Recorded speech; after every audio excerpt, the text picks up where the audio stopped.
And you know I can do this alone. I have here with me in the studio Miss Regina Bless. And the only, should I say we ladies, we as human beings, the only language we understand is money and food. And I'm a boy. If you are not well and I bring you money and food, won't you be better? Won't you be better? I'll be better. Oh, right. Good. Yeah, so you're welcome to the news headline review this morning. So before we dive into the stories, yesterday I saw something intriguing on the news portal. I think that was on CT or somewhere. So Ken Oforiatta's surgery was successful, and this was actually from the wife. We thank God for his life, and we are grateful to God that his surgery has been successful, and then he'll be coming back very soon, very soon, to come and answer the questions of the OSP. Miss Regina, aren't you excited about that? Ken Oforiatta's surgery was successful. Why should I be excited? Oh, why? He's not my family member, so there's nothing to be excited. Oh, but here lies the case. He's needed. The OSP is looking for him, and because of that, because of his illness, he hasn't been able to fly down to Ghana to come and answer the questions.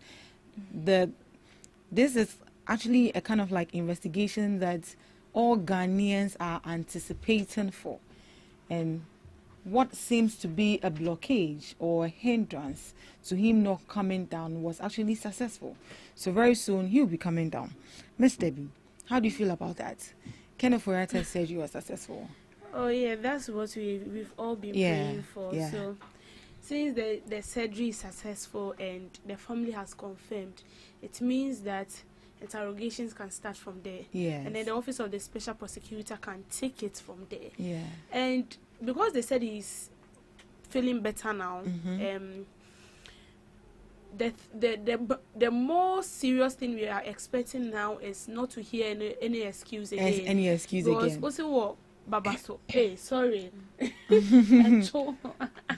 Prostate cancer. Yeah, right. And then by the grace of God, you came out successfully. Yes. Then it means the next step is to arrive in the country. And then whatever conversation is supposed to go between you and the OSP, it goes on. Then we know the final verdict of this whole issue. Because we are getting tired of it. We are getting tired, seriously. And then we've been anticipating for too long, and we just can't wait to hear the final verdict. Yeah, so that was just by the way. Let's dive straight into our major news headline for this morning. LGBTQ. Judges must uphold the law, not personal faith. Justice Dennis Ejay. Supreme Court nominee Justice Dennis Dominic Ejay has firmly asserted that judges must remain guided by the law and their judicial oath rather than personal religious beliefs when determining cases before the courts. Responding to questions during his vetting, Justice Ejay emphasized the need for strict adherence to judicial impartiality, especially in cases involving sensitive or controversial issues such as same-sex rights or other human rights matters. He said, "We talk about our faith. It could be Christian, Muslim, but that isn't your faith," he said. When you're in a courtroom, you have taken the judicial oath, which says you shall be impartial, irrespective of the persons involved. According to Justice Ejay, once a judge dons the robes of office, their foremost duty is to uphold the Constitution and interpret the law faithfully without allowing personal convictions to influence legal judgment. He noted that the matter is even more pertinent in his current role at the African Court on Human and People's Rights, which deals exclusively with human rights cases. Justice Ejay explained that such matters often evoke strong personal or religious sentiment, yet judicial integrity requires that judges remain neutral arbiters. He cautioned that allowing religious views to interfere in judicial proceedings would set a dangerous precedent, potentially leading to demands from religious groups to appoint judges aligned with their beliefs. So this is coming from Justice Dominic Ejay, who was actually in vetting yesterday with a vetting committee, and he was asked a couple of questions. Now, here are the key highlights of the story. Justice Dominic Ejay says that judges must be guided by the law, not their religion. He also stressed that personal faith should not be hearing on legal judgment. The judicial oath binds judges to impartiality and fairness, regardless of the parties or the issues before them. In the sensitive cases like LGBTQ plus rights, judges must apply the law objectively and avoid letting societal or religious biases influence rulings. As a judge at the African Court on Human and People's Rights, he deals exclusively with human rights cases, reinforcing the importance of legal neutrality. Allowing religion to influence judicial decisions could lead to dangerous precedents, such as lobbying for judges based on religious affiliation. Justice Ejay also warns that compromising on impartiality undermines the judiciary's independency and public trust. So that is it. The law is the law, irrespective of the religion that you are affiliated to. And then he says that as a lawyer, you shouldn't be impartial, you shouldn't be biased, you should be fair. And he cited an example with the LGBTQ plus, that because I'm a Christian doesn't mean if I'm against same sex, I should rule in favor of that. That shouldn't be the case. Once you are a judge, you should be fair, and you should go according to the law. And you've already taken an oath, and that is what you're supposed to do. You shouldn't be impartial. That is it. Miss Debbie, what do you make of the story? Well, I believe before you pursue a career, you're supposed to know the do's and the don'ts of that particular career. What you're supposed to do, what you're not supposed to do, how you are supposed to approach issues when it has to do with the career. And then when it comes to this lawyer's issue, you're supposed to be neutral. Irrespective, as he said, irrespective of your religion. Irrespective of the interest you have in a particular party or a particular issue, right. It should be within. It's just like journalists. You know, the work we are supposed to do, like 100%, we are supposed to be neutral. Yeah. We are not supposed to side, any of the political party. You hit here small, you hit there small. You get it? And so the same thing refers to the lawyers. You don't side. That is, when you side with them, that is when the bias comes in.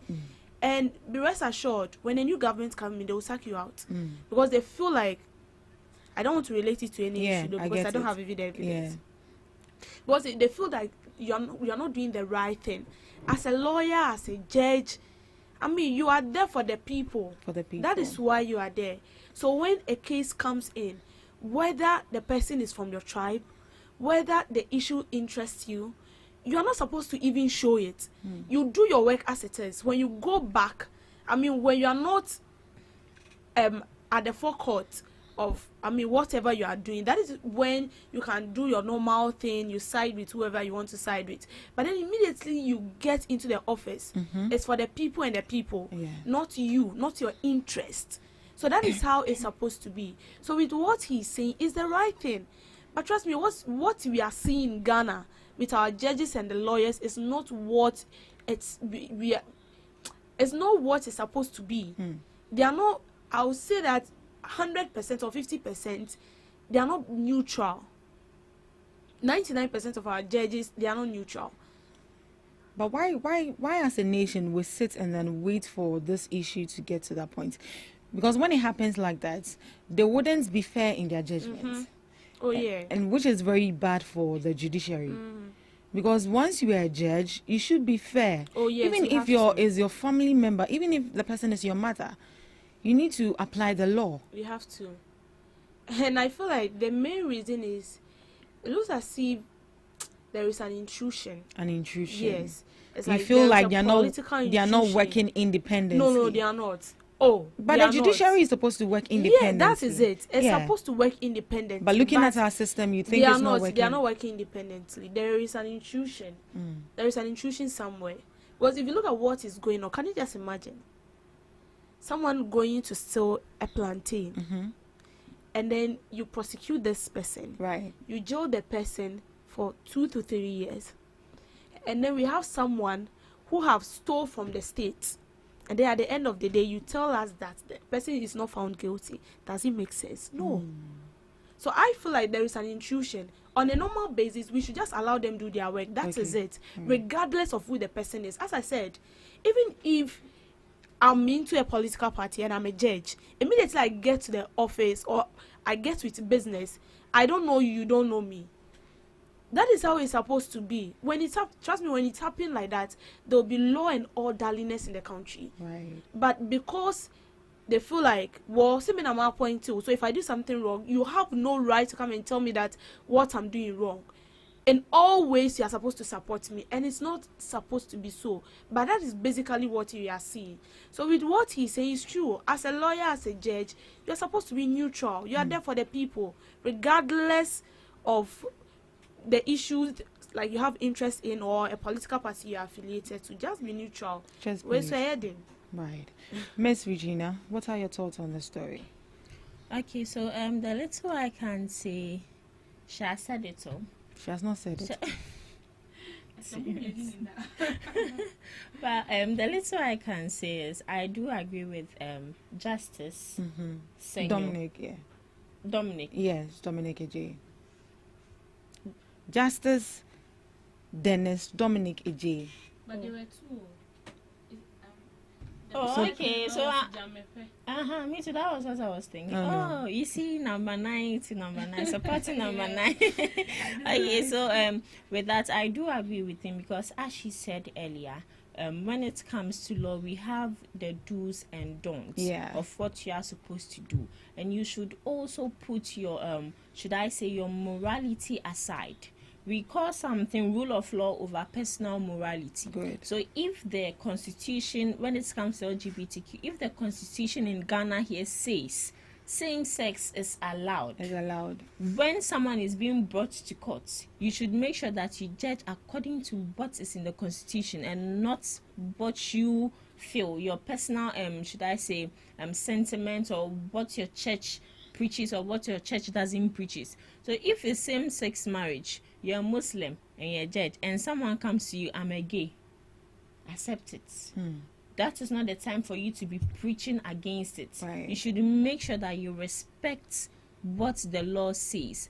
And also, you asked a question where you were saying that most of the time these judges should be fair when it comes to even family. Yes. Yeah. Most of the times, from what I know, most of the times when a judge or a lawyer, let me put lawyer aside, but maybe a judge, he or she is not allowed to even sit in. Right. Because trust me, no matter how moral or uptight you are, family is family, and it will get to a point where it can break you, and you wouldn't even give a fair judgment. So most of the times, it's not even given to you in the first place. So with our LGBTQ issue that is going on for a very long time, almost getting to 2 years, if I'm not mistaken. So, as a judge, you need to put your sentiments aside. You need to put your uptightness, your morality, your personal issues aside, and deal with the law. What the law states, you have to abide by it. All right. Thank you so much for that contribution. Moving on to our next news story. Mahama vows to reignite dream of Bukum Boxing Academy. President John Dramani Mahama has disclosed that the Bukum Boxing Academy was originally established to identify young talents from across the country, bringing them together to live, train, and study simultaneously. However, this vision was paused after his term ended. He says there is now an opportunity to revive and realize that dream. Speaking during a courtesy visit to the Jubilee House by two-time world heavyweight champion Anthony Joshua and the members of the sports development organization Legacy Rise Sports, President John Dramani Mahama stated that Ghana needs a much larger boxing venue. He expressed regret that his administration did not build the Bukum Boxing Arena as a bigger auditorium. Over the weekend, Sharaf Mahama, CEO of Legacy Rise Sports and son of President, organized the Battle of the Beast boxing events at the Bukum Boxing Arena. The event attracted several major figures from the boxing world, including Anthony Joshua and other prominent names. President Mahama commended his son's passion for sports, noting that Sharaf began with football and is now investing in boxing to help grow the sports in Ghana. Yeah, so that is the story. President John Dramani Mahama vows to reignite the dream of Bukum Boxing Academy, and then he has expressed regrets that he didn't, build the academy, the boxing arena in a bigger auditorium, and it is his dream that he is going to reignite it and then, make it better.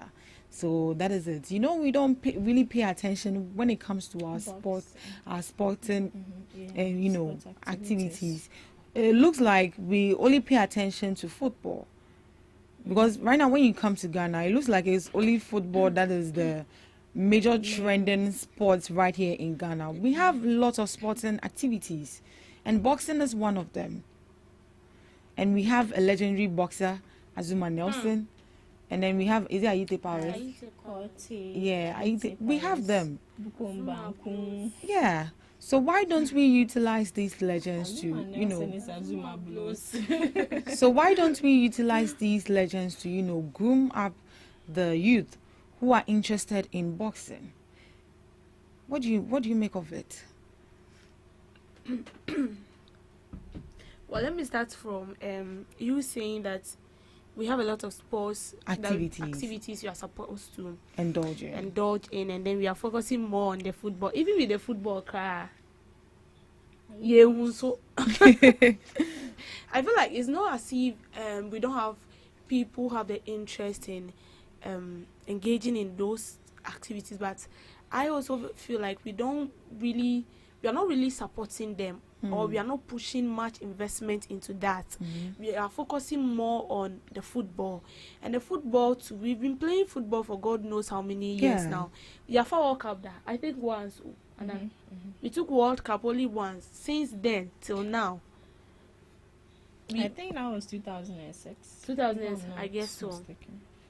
Yeah, for World Cup no once pay, and I can tell you that football, it's not small money they are pumping into it too, because the expenses and everything is now pushed on the government, and you are supposed to ensure that they feel comfortable, because at the end of the day, one, it uplifts the name of the country, it put the country's name on the globe, and then I think we also enjoy some benefits from other countries, because there is an award you are supposed to receive as a country.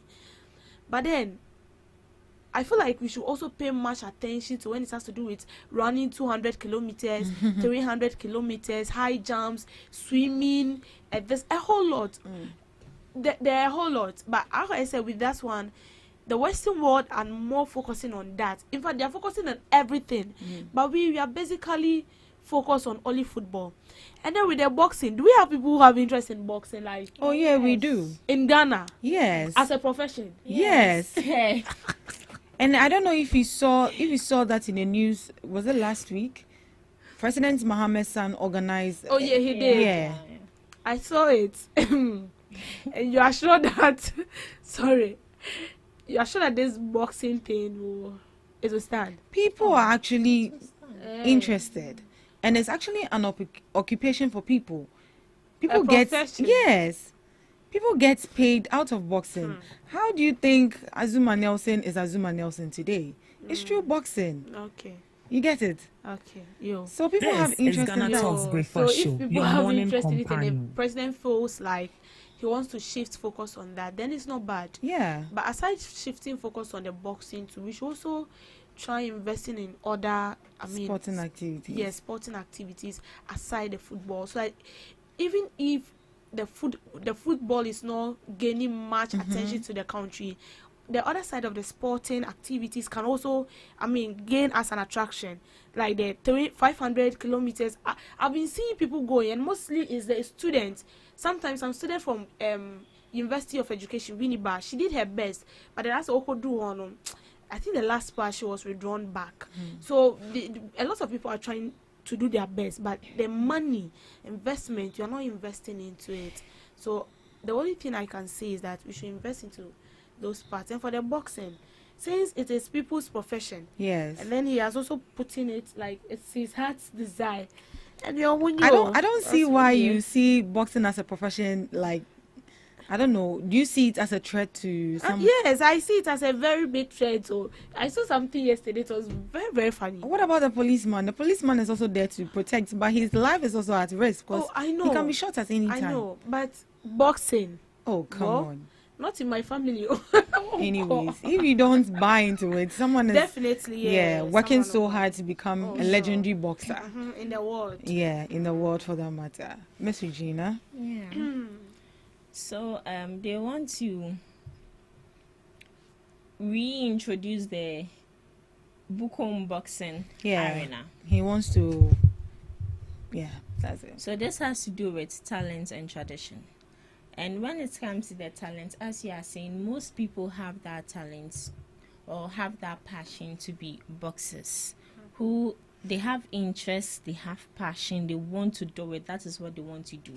And tradition, I would say it has been a legacy that has been going on for a very long time. But unfortunately, that's this time around, it's not really being noticed. And we know that the Bukom Boxing Arena has produced legendary boxers. Yeah. The likes of Ike Kote, Bukom Banku, Aite Powers, and also Azuma Nelson. Right. And also, when we look at the economic, the economic impact it would have. First off, I think this is an occupation that the youth can really indulge in, and also it will cut down on unemployment, and also this would, should I say, boost our tourism. Because mind you, when you go to the Western world, this is what most people really indulge in. They can even, how is it said? Just organize 2 matches between 2 people, then they bet. This is an amount of money they put on it. When you win, you take your money. In the Western world, it's really dominant there. But it looks like Ghana here, as you are seeing, we only focus on football as sports, and also people who run and all that as sporting. But the other aspects of sporting, they don't really pay attention to. So I think this is something that they really need to pay attention to, and they shouldn't let it slide. They shouldn't let it slide. So before we actually let this story slide, what do you make of the event President John Dramani Mahama's son organized? Yeah, the legacy. Very, very, very good. Very good. And I would say it was impactful because it brought a lot of people together. Right. And this is a time where you can actually sit these people down and get their knowledge on how we can continue our boxing or make our boxing here in Ghana very effective. I saw that as a boxer Anthony, they went to the Jubilee House to meet President John Dramani Mahama, and I believe that they didn't just go there for should I say friendship's sake or for just handshake. They made sure that they spoke to length that maybe wouldn't be brought out to public very soon, but I believe that they spoke, should I say, sense. That would revive our boxing academy, our boxing arena, and all that. And also, that is a time where most people right here in Ghana should connect, should network with these people. Because these people are not from here, they are from outside. And they are here to enjoy what is being produced there. So they should. It was good. It was. Miss Debbie. Okay, so I mean, as you said, it's a very good one because if you see the son of the president coming up with this, it means he also has interest in the well-being of this the well-being and then the development of this boxing arena. And as it stands now, it's not as if it's collapsing. The boxing arena has collapsed in the country, so they are trying to revive it again. And I can say that this is the dreams of people. As growing up, you had the dream to become a journalist, and today you are doing what you are doing. Someone also have that dream, that aim to become a boxer in future. But looking at where he is situated, boxer arena no kreni ho. So if the president is bringing up this initiative with his son being the sole, lead of this whole thing, it's just a good one. It's nice. At least, This one is a positive move. So it is in the right direction. Then I wanted it. And then I met it. We need evidence. All right. So that was a good one from Sharaf Mahama. Yeah, I heard a lot of people are crashing on him. Anyways. I also saw things. Crashing on who? Sharaf. Yeah. So, all right. He didn't shake hands with people. The social media can cause chaos. No, he's a northerner, right? Who? Sharaf. Yeah, he's a northerner, and most of these northerners, they pay, I don't know if homage is respect, but they pay homage to elderly people before the young ones. And with Fela McAfee's issue, he hacked her. And so to me, I said, "Oh, shaky akolana and sana wako shaky penny." So you need to shake the adult first. So why is it that they just want to cause chaos? You get it. Social media in-laws are not serious. So they are not serious there. All right, let's dive into our third story. Energy Ministry says suspension of fuel levy due to Iran-Israel tensions, soaring oil prices. The Ministry of Energy and Green Transition has confirmed the suspension of the implementation of the energy sector levy at 2025 at 1141, which was set to introduce additional charges of 1 Ghana cedis on petroleum and diesel and 20 pesos on liquefied petroleum gas. The decision, according to the ministry, is largely influenced by a recent spike in global oil prices and the need to cushion consumers against rising fuel costs. Richmond Roxton, spokesperson and head of communication at the ministry, explained that the government's decision is a strategic response to current market volatility.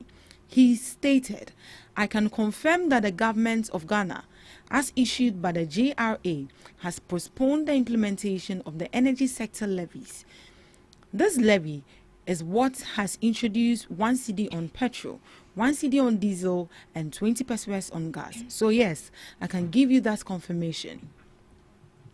Mr. Roxton attributed the deferment to a combination of domestic and international factors, including efforts to stabilize the cedi and the government's broader objective to shield citizens from sudden fuel price surge. So this is coming from the energy sector levy. And we saw in the news that they have postponed the 1 cedi levy that is supposed to be imposed on petroleum taxes, on petroleum products. Yeah, so it has finally been, postponed, and then the new date is yet to be communicated to us. Now, the energy sector levy, which is postponed 1 cedi per litre on petroleum and diesel and 20 pesos per kilogram on LPG, has been suspended. The move is a strategic response to global oil price volatility, influenced in part by Iran-Israel tension, which have triggered spike in the international oil prices. The government seeks to protect Ghanaians from further fuel price hikes, especially amid economic pressure and rising costs of living. Due to better exchange rate management, fuel prices dropped from an average of 17 Ghana cedis to 11 cedis to 12 cedis per litre since February 2025. And now, Richmond Roxton, spokesperson of the Ministry of Energy and Green Transition, confirmed the postponement was directed by the Ghana Revenue Authority. So that is it. I think, was it yesterday or on Saturday, I saw in the news that there's actually a chaos in Iran, between Iran and Israel, and that is where we get our oil from. So we are hearing rumors that possibly there could be a rise in price of fuel, and then due to that, governments have put on hold the energy sector levy, which is the 1 cedi, which is supposed to be imposed on petroleum and diesel. What do you make of it? You think the government is fighting so hard to solve the issue of doing so? But here lies the case. They also have Ghanaians at heart. And then due to this chaos happening in Iran and then Israel, where we get our oil from, and it's going to, cause a hike in prices of fuel. So they say, Montrain, Ghana for your Montrain. Let's solve this issue. Then after that, we will put the levy out there. Well, I'm just hoping that due to this whole issue we are having with Iran and then Israel, the 1 cedi is not going to increase to 2 cedis. Yeah, I'm just hoping so. And then we are not going to hear that Russia and Ukraine war in Yamakosho. But this one is going to be Israel and what? Iran. Yeah, so that was just by the way. Miss Debbie. I think it's similar to Russian and Ukraine war. Obviously. Yeah. So I saw a video where the minority were like, yes, you're in opposition. When we were complaining that Russia and Ukraine war has a very big effect on us, you said, no, now you are facing, like you're having a share of what like you chastise us for. But you see, I think for now the best thing is just to relax and wait, since there is a conflict between these two countries, and these two countries are the main source where we get our oil and our fuel from.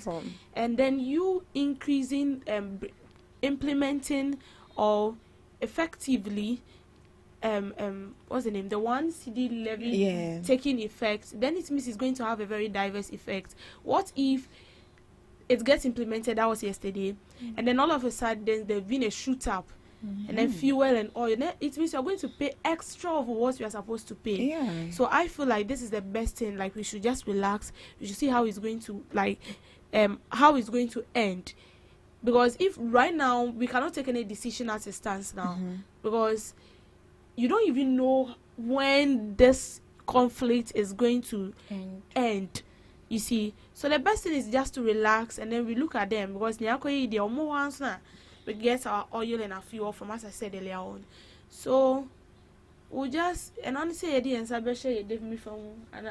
we'll be watching them. If at the end of the day or at the end of the conflict we feel like it's not going to have an effect on the country, then we can implement this 1 cedi fuel, 1 cedi levy.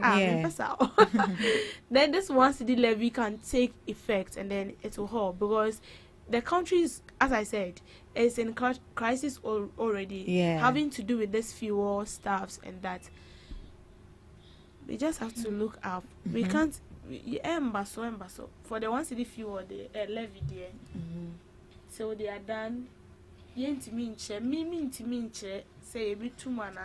But overall, what are you expecting from the government so far?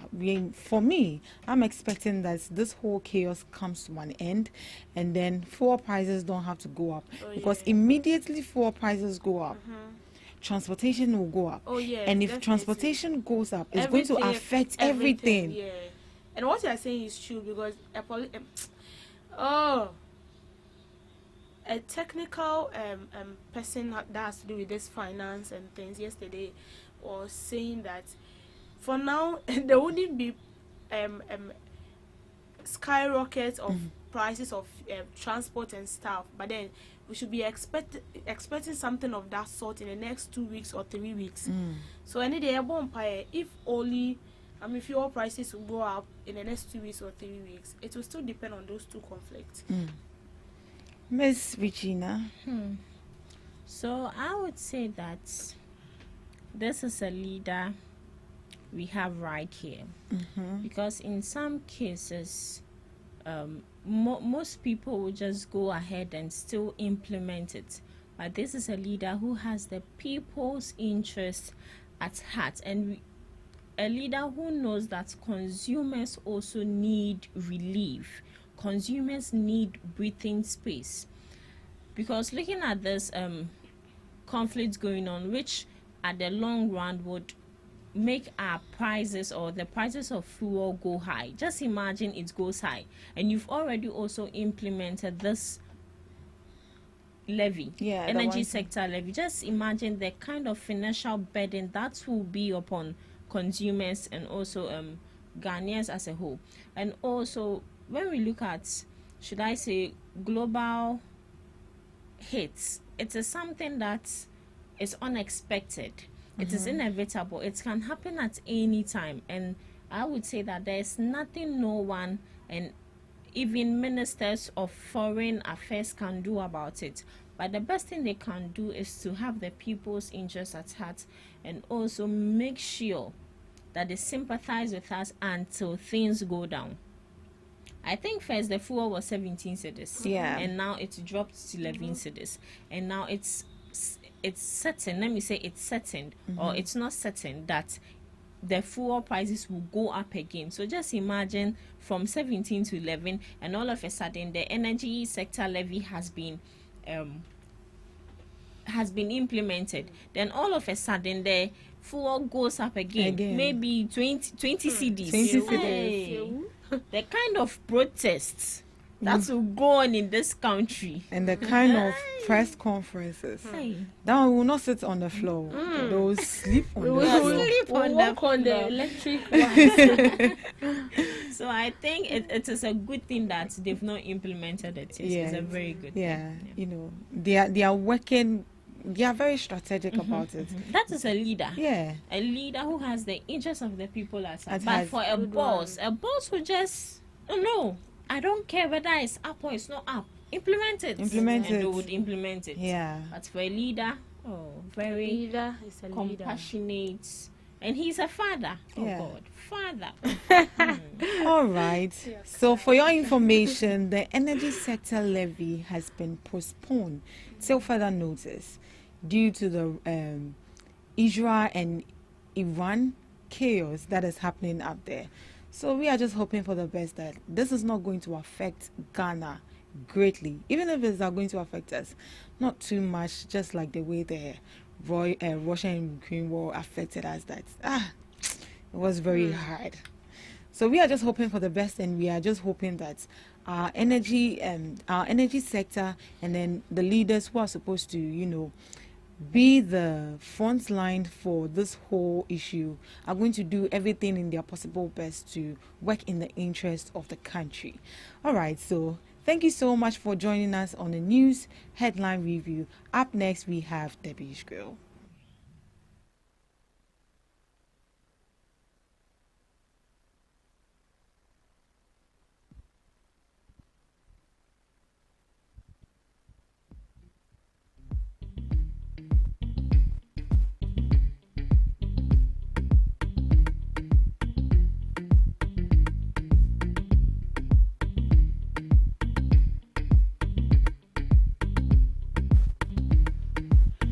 This is GhanaTalks Breakfast Show, your morning companion. Good morning, and once again, thank you very much for joining me on Debbie's Grill, where we talk about issues that concern the state, void of politics, fear, or favor. Now, the Ghana Tertiary Education Commission has extended its ongoing campaign to clamp down on the misuse of unearned academic titles to include members of Ghana's parliament, according to graphiconline.com. As of Monday, June 16th, 2 members of parliament and a prominent public official have received official notice from the commission urging them to stop using honorary academic titles without proper academic justification. The report detailed that GTEC has formally written to Phyllis Nakoyo, the Member of Parliament for Ewutu Senya East, and Desmond de Graft, the Member of Parliament for Goma East, both representing constituencies in the central region. These correspondents instructed them to cease the use of the title doctor in all official and public communications due to the absence of verifiable academic credentials supporting its use. According to GTEC, the indiscriminate use of such titles, basically when based on honorary awards rather than academic achievement, is misleading and conflicts with Ghana's educational regulation and the Educational Regulatory Bodies Act 2020, Act 1023. The Commission views the growing trend of using unearned academic titles as unethical and a threat to academic integrity. These include official documents, institutional websites, letterheads, and public officials. Now, GTEC demanded they disclose whether the title was earned or honorary, name the awarding institution, and outline the conferment process. Now, they also want that failure to comply could result in sanctions. So, this is from GTEC. The Ghana Tertiary Education Commission, having identified members of parliament, for that matter, being honored, with a title that they didn't earn for. And I believe this is something that is very common.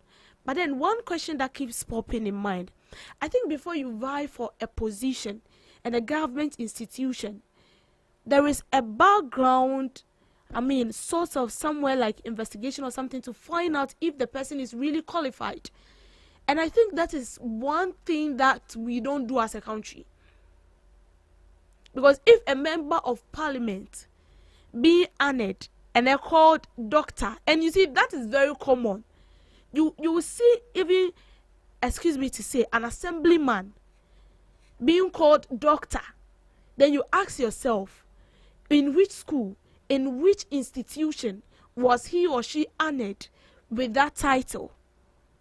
And you feel like everyone cannot just stand up and then add a title to their name. And these are the main reason I would say that a lot of cases, a lot of corruption cases, this is how it all starts. Small like this. And then it boils up into something very, very big. Because awarding yourself with a title that, one, you don't deserve, and two, with no credentials from any institution, any government institution awarding you that particular title, and then you have that to your name, and then people are calling you or referring to you with that high title you've awarded to yourself, and then at the end of the day, the outcome of what you do does not even relate with that kind of title that you have attached to your name. And that is why we have a lot of people with that title, and then we see absolutely nothing beneficial that is adding up to the growth of the country or to the growth of any institution they find themselves. And I was very happy when I saw G-Tech bringing this out.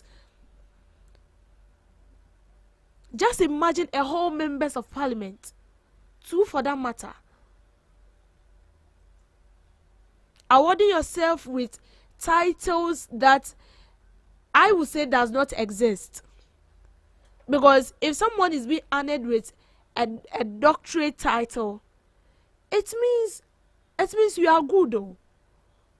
It means you are good. And then you stand out in your field of study. But that is not what we see. You can see even a commoner adding doctor to his name. Then you ask yourself, in which school? When did that happen? And then there is no answer to that. And I think this is about time, even if you are vying for a position, whether in public institution, wherever it is, you should provide everything that tells a lot about yourself. People even present certificates that are not their own. Oh yes, we've heard a lot of issues like that. A relative certificate, he's working with it, she's working with it, and no one's knows everything about it. Nobody have an idea about that. And then we see that to be very normal. We see that to be okay. People awarding themselves with title that is not due them. And then you see these people vying top positions in office. You see these people occupying big government offices, and they are there doing their own thing. And people who deserve it are somewhere because they don't have the title doctor. And even the person who claimed to have that title earned it himself. He stood up one day and feel like, no, I have to add doctor to my name. Looks like we don't understand these basic stuffs. And as I said, this is how a lot of mismanagement start. This is how corruptions and stuff start. Because if somebody is being awarded with such name, claiming he earned it from an institution. Trust me, if there should be a promotion somewhere in an office, who do you think they are going to give it to? And then they get there and then they do what they feel like it interests them. They get there and they don't do the right thing. And these are some of the reasons why we, the citizens, are lacking trust in some institutions. No wonder. Most of these top chief executive officers and all the names you have in your mind, if you should go right now, go through their certificate, check what they actually did in school, pertaining what they are claiming to be, I'm sure we'll sack over 50 people. Maybe to be even more than that. Now the question is, how do they even get into that office? Because if you're vying for a top position, I'm sure all these count. And I'm sure you are supposed to go through due process. And I know there is a head that ensures that all this process, you follow all these due processes before you get there. So are they trying to say that they didn't see all this, or they saw it and they feel like, oh, it's okay, let's just allow it be? Or they were paid behind doors?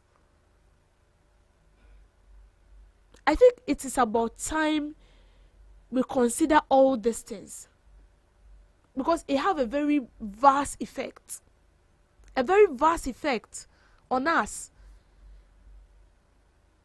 And that is why we push people into positions that they have no idea about. The person claims to be what he or she is not. And then you push the person there. And then instead of you are waiting to see a competent act of the person, you see the opposite of that. And we don't care. So long as you have the money, we don't care. It's fine. It's okay. You be there. Do whatever you want to do. As far as at the end of the day, you give me my share, what I'm supposed to get, then that's it. And we think it's okay. G-Tech has to take this issue further. It should not just end here. It should not just end here. This is not something we should sleep on. This is not something we should just cross our fingers and they say it's okay. After all, doctor, being awarded a doctor title, then who told you that? I don't know for other countries, but it is only in this country. You see people giving themselves big names, and then you ask yourself, how? You go to check, you ask them, and then they don't even have anything to prove. They don't have anything to show. And sometimes I feel like we are also supposed to be blamed. Because even people that do not deserve to be called honorables, you are calling them honorables. Nebeye doctor. Every floor member, we are calling the person honorable. The person is not doing the right thing, honorable. So the person feels like, oh, I can just wake up today and then add another honorable. No, they say some people being count, and then the trend continues. And it has become so normalized that we feel it's okay. We are relaxed. But trust me, if these two people, or if some few people are being used as an scapegoat, it will serve as a deterrent to others. You don't just stand up and then, claim to be something you are not. You lie to people, and then they entrust positions into your hands. They give you power and stuff to do things, and at the end of the day, you are messing up. You are messing up, oh. Like some former ministers I know. I don't want to mention names. Calling themselves big names.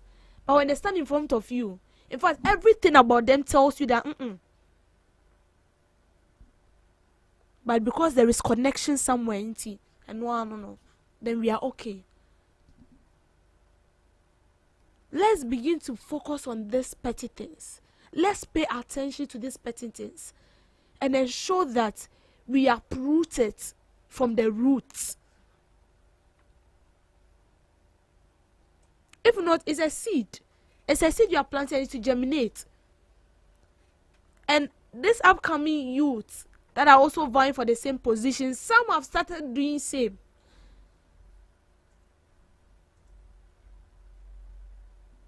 And we see it to be normal. There is a lot to be done. So GTech, I think this is very commendable. But it shouldn't end there. They should try as much as possible, because I'm sure they can fish a lot of people, not only even in parliament. Big institutions will get a lot of them. And they should be used as an scapegoat. Thank you for making time with me on Debbie's Grill. Thank you so much, Miss Debbie, for that grill. Stop using doctor names. If you've not earned it, don't use it. But me, if I finish university, I'm a doctor. That's in my dictionary. Do you know how it took me to be there? No. That's how they speak. All right, Miss Regina, what do you have for us for today in history? So today in history, Asamoah scored Ghana's first goal at the FIFA World Cup in 2006. He also scored the fastest goal of the tournament after 68 seconds.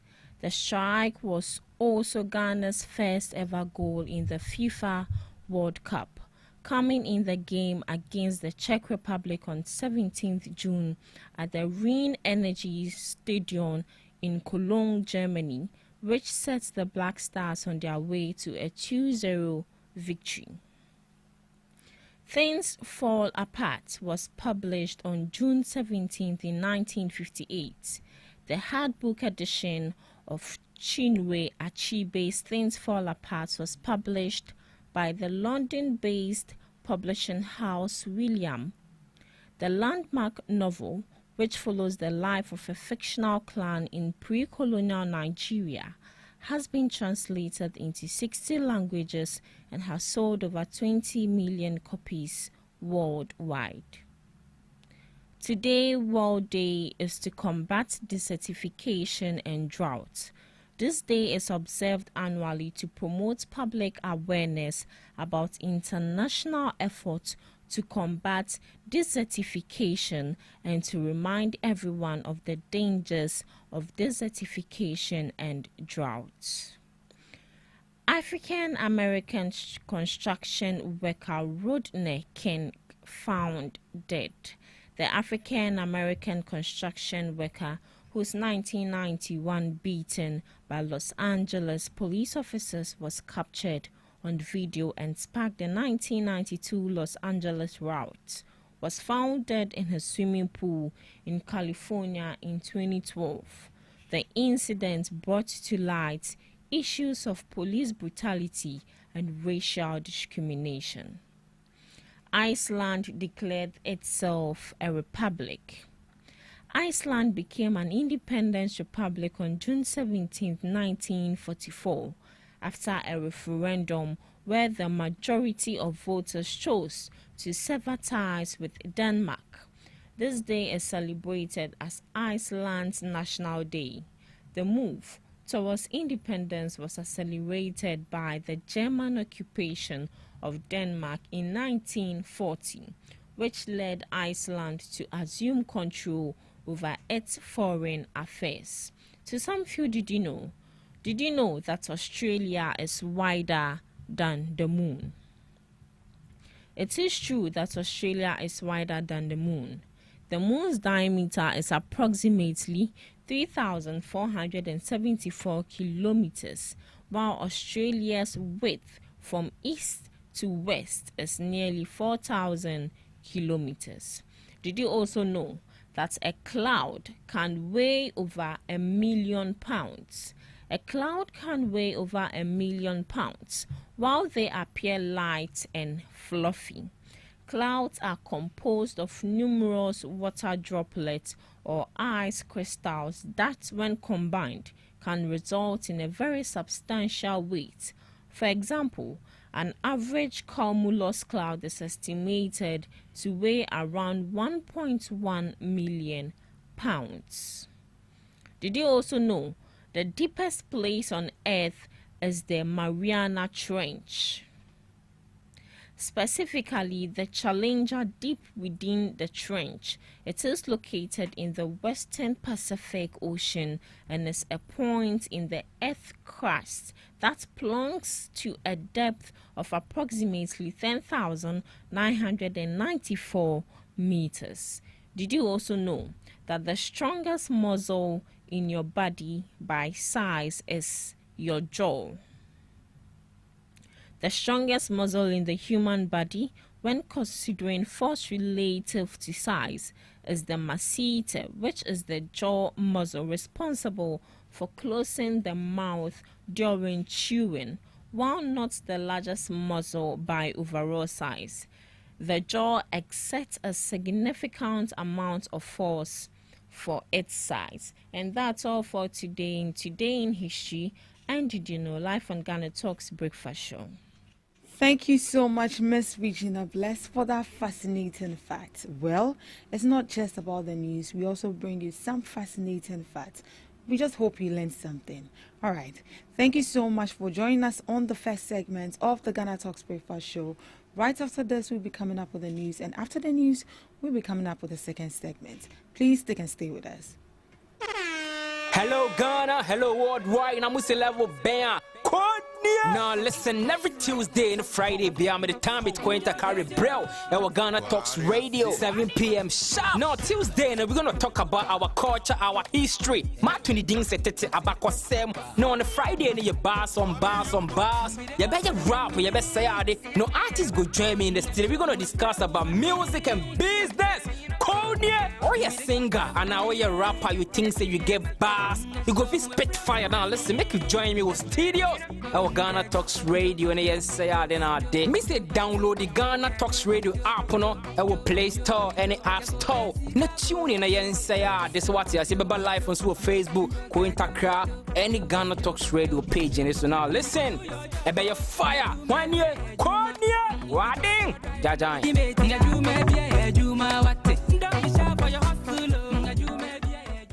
Are you ready to amplify your business or brand's reach and make a meaningful impact in Ghana and beyond?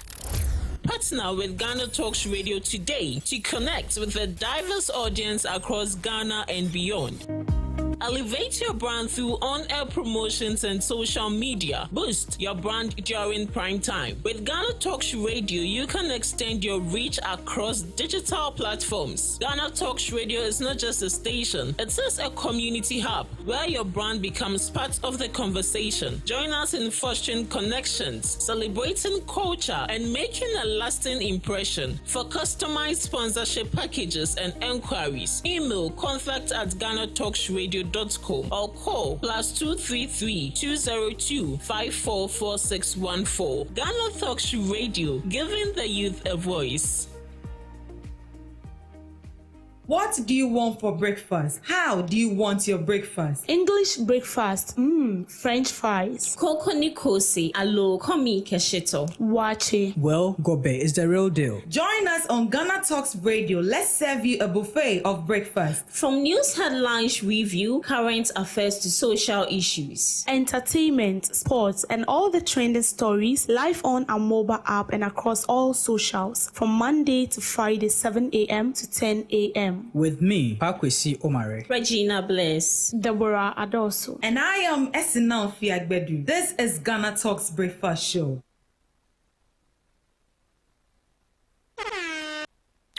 GhanaTalks Radio, #1. We bring you local news, business news, international, sports, and entertainment news. Right here on GTR.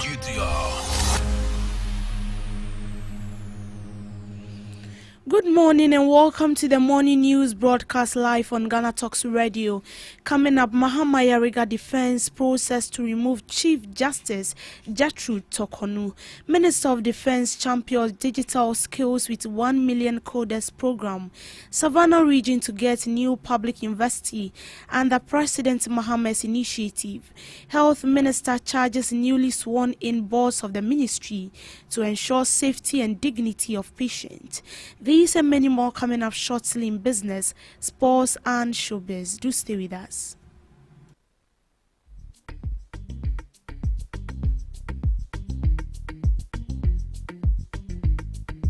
This is GhanaTalks Radio, the best station rocking the nation. To our first story, Majority Leader Mahama Yariga has defended the process of removing Chief Justice Gertrude Tokonu. According to him, President John Dramani Mahama has acted within the confines of the 1992 Constitution. The Majority Leader emphasized that criticism of the process may be political but lacks a constitutional basis. Mr. Yariga dismissed concerns raised by the Ghana Bar Association, stating the process is procedurally sound. I first and foremost think that this is not the proper platform to be questioning the processes involved in relation to Justice Tokonu. I think it is inappropriate, but let me just indicate that there is nothing procedurally questionable in terms of the processes that Justice Tokonu is being taken through, because the Constitution is clear in terms of what the process is, and that process has been followed diligently, and efforts to question that process in the Supreme Court has not been successful. And so I find it inappropriate that before a committee of this nature, the minority leader will be questioning the process. And on the issue of accusation, you heard from the Majority Leader Mahama Yariga. Moving on, the Defense Minister Mr. Omani Boama urges the youth to embrace the 1 million coders initiative to equip themselves with digital skills for a technical-driven future. The initiative aims to equip the youth with coding skills and to enhance their employability in the technical industry. By embracing the initiative, the youth can future-proof their careers and contribute to Ghana's digital economy. London School of Economics about Ghana's bold and forward-looking initiative by the President John Dramani Mahama administration, the 1 million coders program. This program is about giving young people the tools that they need to thrive in the digital age. Skills in artificial intelligence, cybersecurity, coding, data analysis, and more. These are not luxury skills for Silicon Valley. They are becoming basic survival tools for modern life. Whether you want to be a teacher, doctor, farmer, engineer, artist, or policymaker, digital literacy will amplify your impact. We are building capacity to solve real Ghanaian problems. How to improve healthcare with data, how to protect farms with smart tools, how to use AI to boost learning in our classrooms, how to defend our nation more intelligently and securely. Think of this way: digital skills are the new passports, not just to travel, but to thrive in today's competitive world. The future isn't waiting, it is already here, and this is how you meet it prepared. Needs of the school and challenges: bank beds. In Payadaso, we are in dire need of bank beds. We need 500 bank beds. We need 100 tables, 200 benches for dining hall. We need 700 classroom desks. We need to refurbish existing old toilet facilities in the various. Moving on, President John Dramani Mahama has announced plans to establish a new public university in the Savannah region, focusing on agriculture and allied sciences. This proposal is to support the government Feed Ghana program and agriculture-driven economic transformation agenda. The institution will be grounded in the National Agenda for Agriculture Skills-Driven Development. That in line with the NDC 2024 manifesto to establish a public university in all the 6 new regions, I'm happy to announce that the public university will be established in the Savannah region. It will be a university whose focus will be on agriculture and the allied sciences. This university will train the human resource necessary to drive our Feed Ghana program and agriculture for economic transformation agenda. The university will not just be symbolic, it will be grounded in our national agenda for skills-driven development and aligned with our national education expansion framework and the 2025 budget, which allocates increased funding for tertiary infrastructure in deprived regions. Your Royal Majesty, additionally, I have asked the Ministry of Education to establish a STEM senior high school in Tinga in the Bole district and to set up a TVET Center of Excellence in Salaga. These will provide hands-on vocational training in ICT, construction, green technologies, and agribusiness. To support teacher development, I'm pleased to announce that the Savannah College of Education in Daboya, which was previously a private community initiative, has now been officially absorbed as a public teacher training institution. The Ghana Tertiary Education Commission and GET Fund to fast-track the recruitment of staff and infrastructure development in the school. Furthermore, work on the abandoned College of Education at Doli near Bole, which was begun under my previous administration, will resume this year. Health Minister Minta Kando has charged the newly sworn-in boss of the Ghana Health Service and the whole teaching hospital to prioritize patient care by ensuring all patients are treated with empathy. This emphasis comes after the minister's visit to health facilities revealed patients suffer from poor treatment, contributing to Ghana's broader healthcare challenges. He urged facility heads to utilize internally generated funds to replace obsolete equipment rather than relying on central government intervention. One thing that I cannot take my seat without addressing is about patient care, how we treat our patients when they go to hospitals. It has always been on my heart. Professor Binka, I have absolute confidence in you. Your track record is there for everybody to see. And I believe that you are going to bring that transformation we desire as a country. Ghanaian patients deserve to be treated with empathy, with dignity, and with respect. That is very important. Sometimes it is quite disheartening to hear that patients are shunning away from hospitals not because of lack of equipment, but because of how professionals treat them. Professionalism must be our hallmark, with the greatest of respect. It shouldn't be business as usual. It will interest you to know how much Ghana is spending on medical legal issues.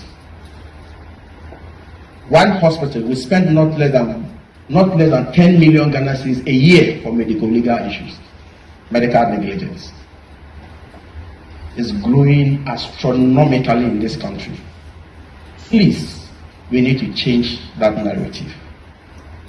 And that is why you have been carefully selected. I have still not understood why hospitals take equipment, they run them.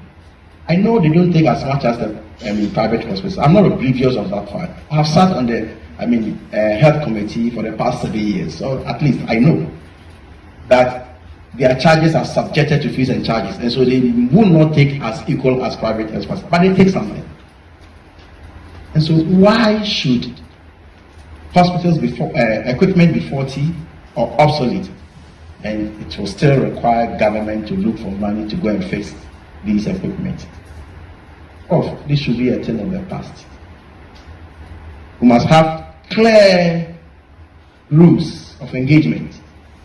Open an account, put those monies in. We only touch the money when we want to fix an equipment or we want to replace an equipment, or else we are not touching the money. I know it will not be easy. People have benefited from that for a very long time. So going in to change it is not going to be easy. And I've tasted a bit of this, so I will not be surprised what you'll be going through. So we need to serve our people. We need to take decisions that will be in the best interest of Ghanaians. And so we expect that the transformation we all desire will be brought to Ghanaians. And that was from the Health Minister, Minta Akando. In business, persons identified as willful loan defaulters by regulated financial institutions will be barred from accessing credit for up to 5 years and reported to the Financial Intelligence Center, the Bank of Ghana has announced. This forms part of a sweeping set of regulatory measures aimed at reducing the high levels of non-performing loans, threatening the solvency and stability of Ghana's financial sector.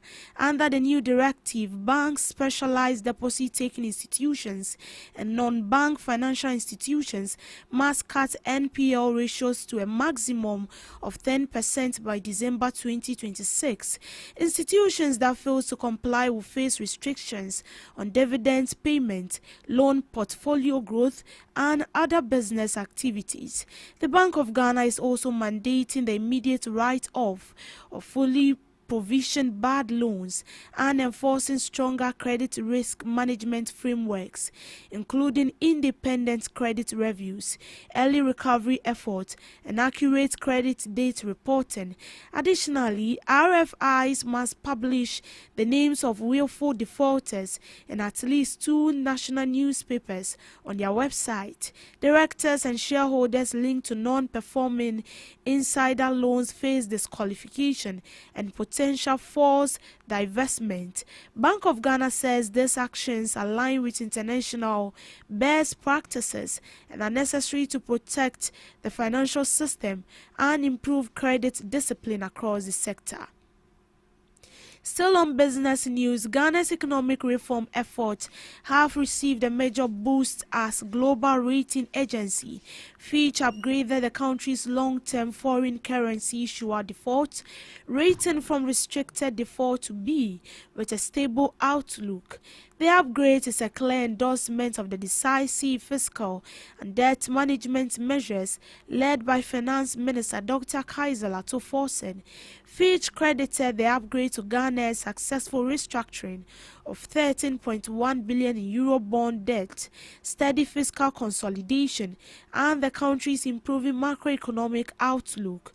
The agency also highlighted falling inflation, a strengthening cedi, and a rebound in investor confidence as key indicators of Ghana's economic turnaround.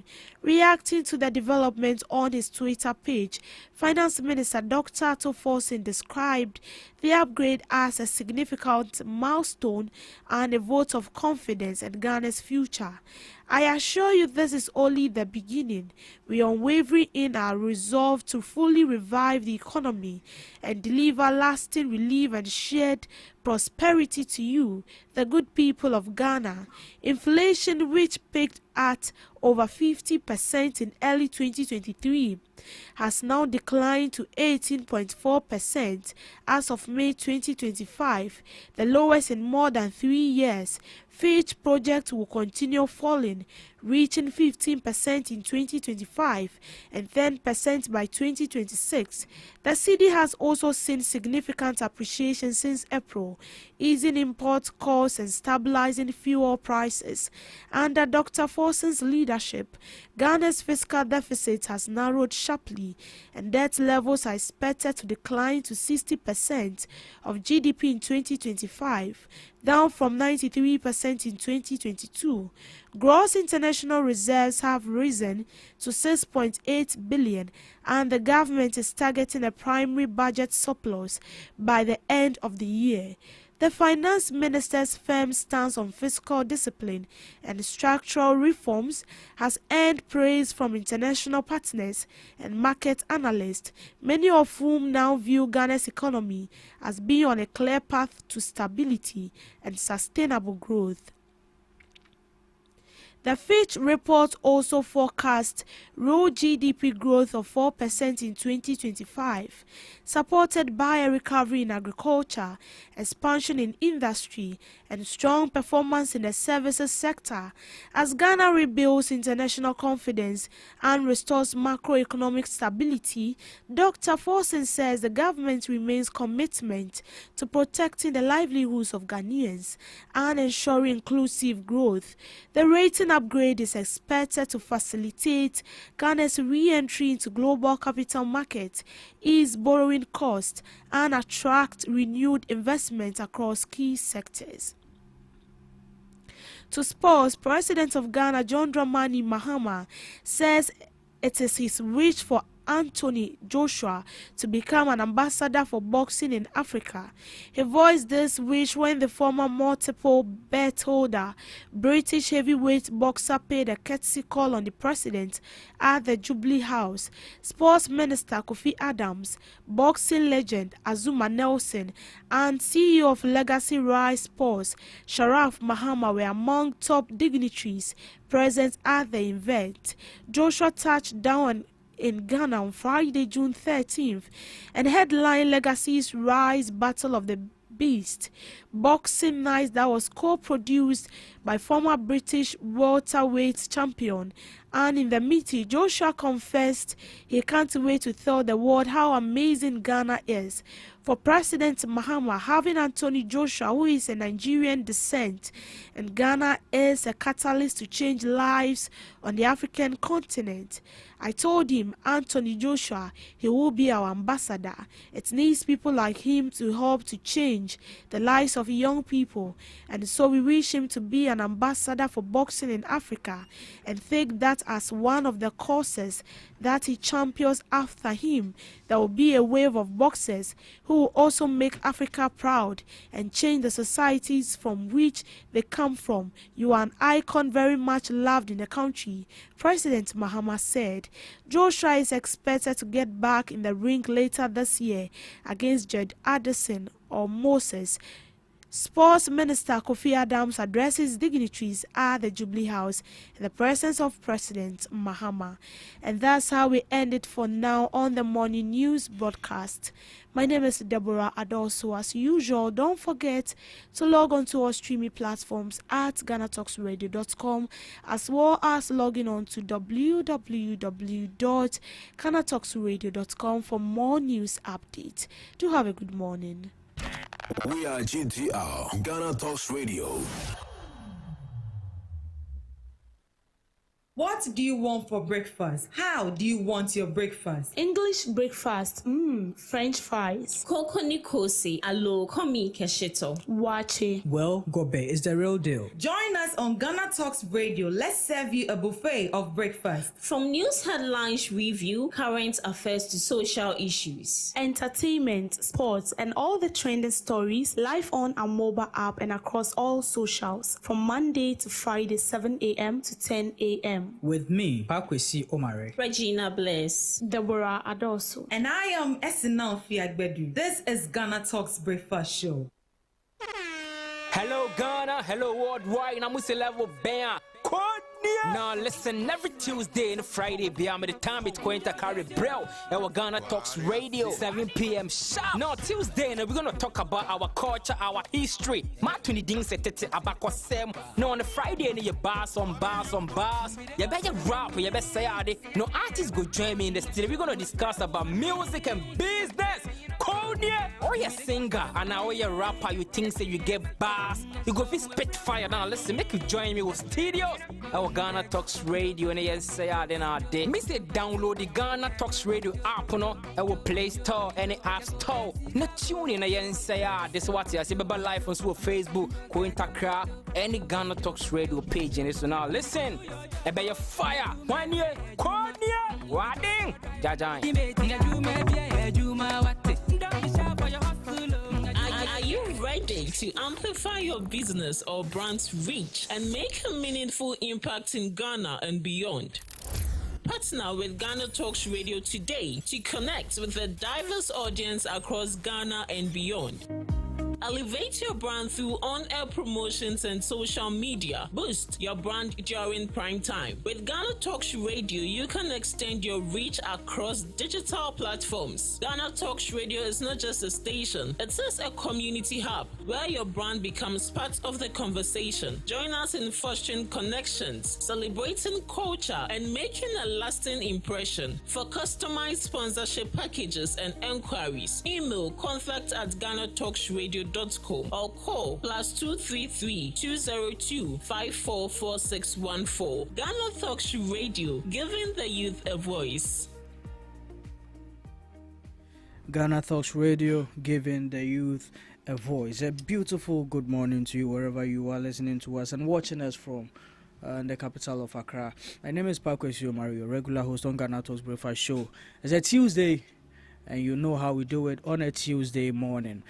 We bring you the honors of having to interact with young entrepreneurs in the game, in the system right now, or the people who are honing their ways through success navigation, people who has found a way to succeed in life and are willing to share their journey, their experience, their expertise to the beginners or to the dreamers, to the people wishing to become as they have become now. In the studios with me this morning, anchoring the show on the first segment is my beautiful co-host Stacey Nam and our gentle guest Dr. Stanley. He will have the time to introduce himself to you very soon.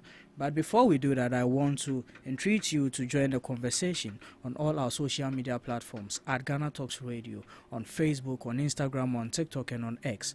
On YouTube, you can catch us, GhanaTalks Radio. Also, our website is www.GhanaTalksRadio.com. Our WhatsApp line is 0202 544 614, 0202 544 614. As time demands of us, we introduce our guest to you this morning in the person of Dr. Stanley Chine. Doctor. Dr. Nani at the Befro. When him cross a doctor. Okay. Yeah, but good morning, sir. Good morning. Yeah, so my name is Dr. Stanley Obing, but then let me clarify. The doctor, many people do not understand why the doctor is on me. Okay. So it's not like a doctorate. I've not been to school to become a doctor. Okay. But then when my mom gave birth to me, she actually named me Doctor. And then, yeah, she named me Doctor.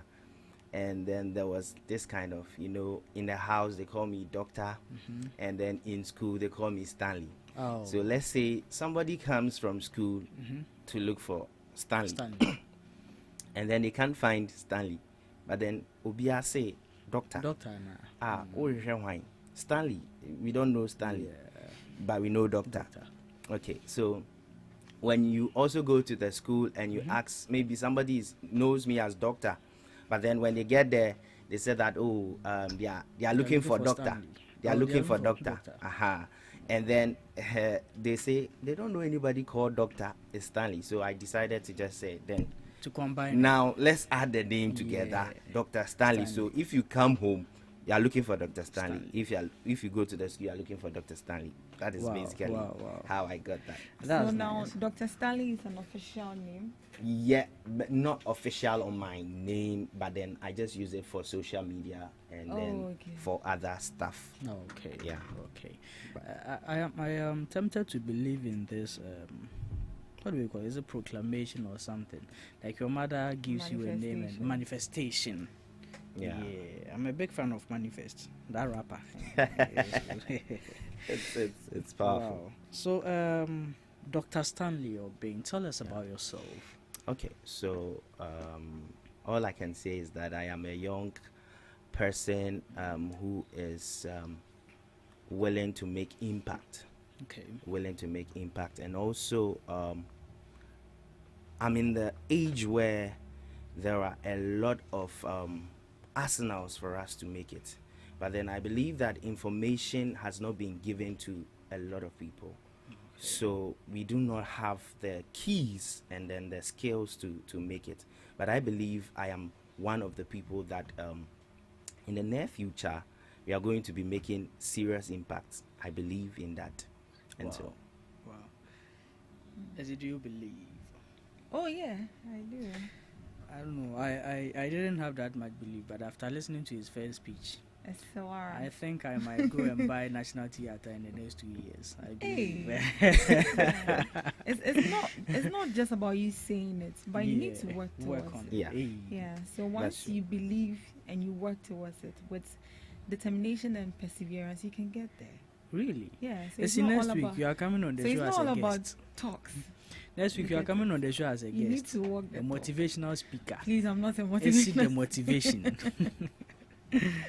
So, Doc. Yeah.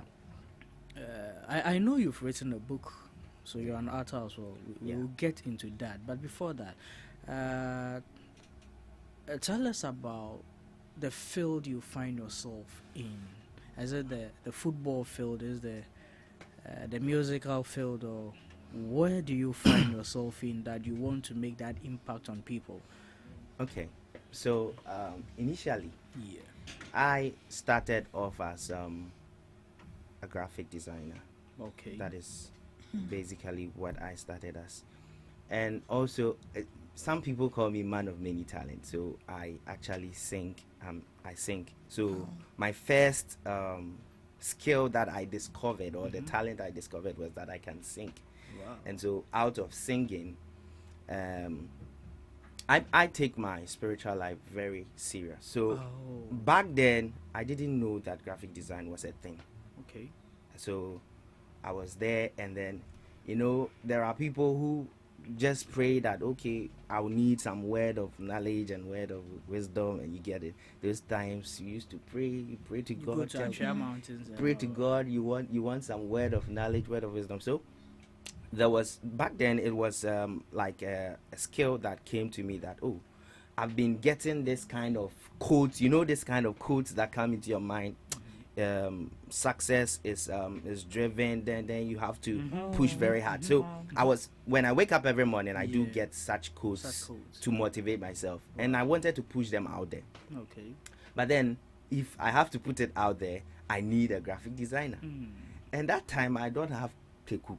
I don't have money to pay a graphic designer to do it. So then it came to me that, why don't you do your own stuff? So I started with, I think, Canva. The first time I opened Photoshop, I was like, boy, this platform is just going to be dangerous. So I'm a self-taught graphic designer. I didn't go to any school to go and learn it. So I was learning it myself, and that was where I started as a graphic designer. And now when I was into the graphic design, I'm still into graphic design, and by God's grace, I was able to learn it very well, commercialize it, do some one or two, made some coins out of it. And then I found myself on social media, and that is the part. Yeah. You see, I told a lot of people that I have been through a lot of processes. Most of the time when I'm sharing my experience, people don't know.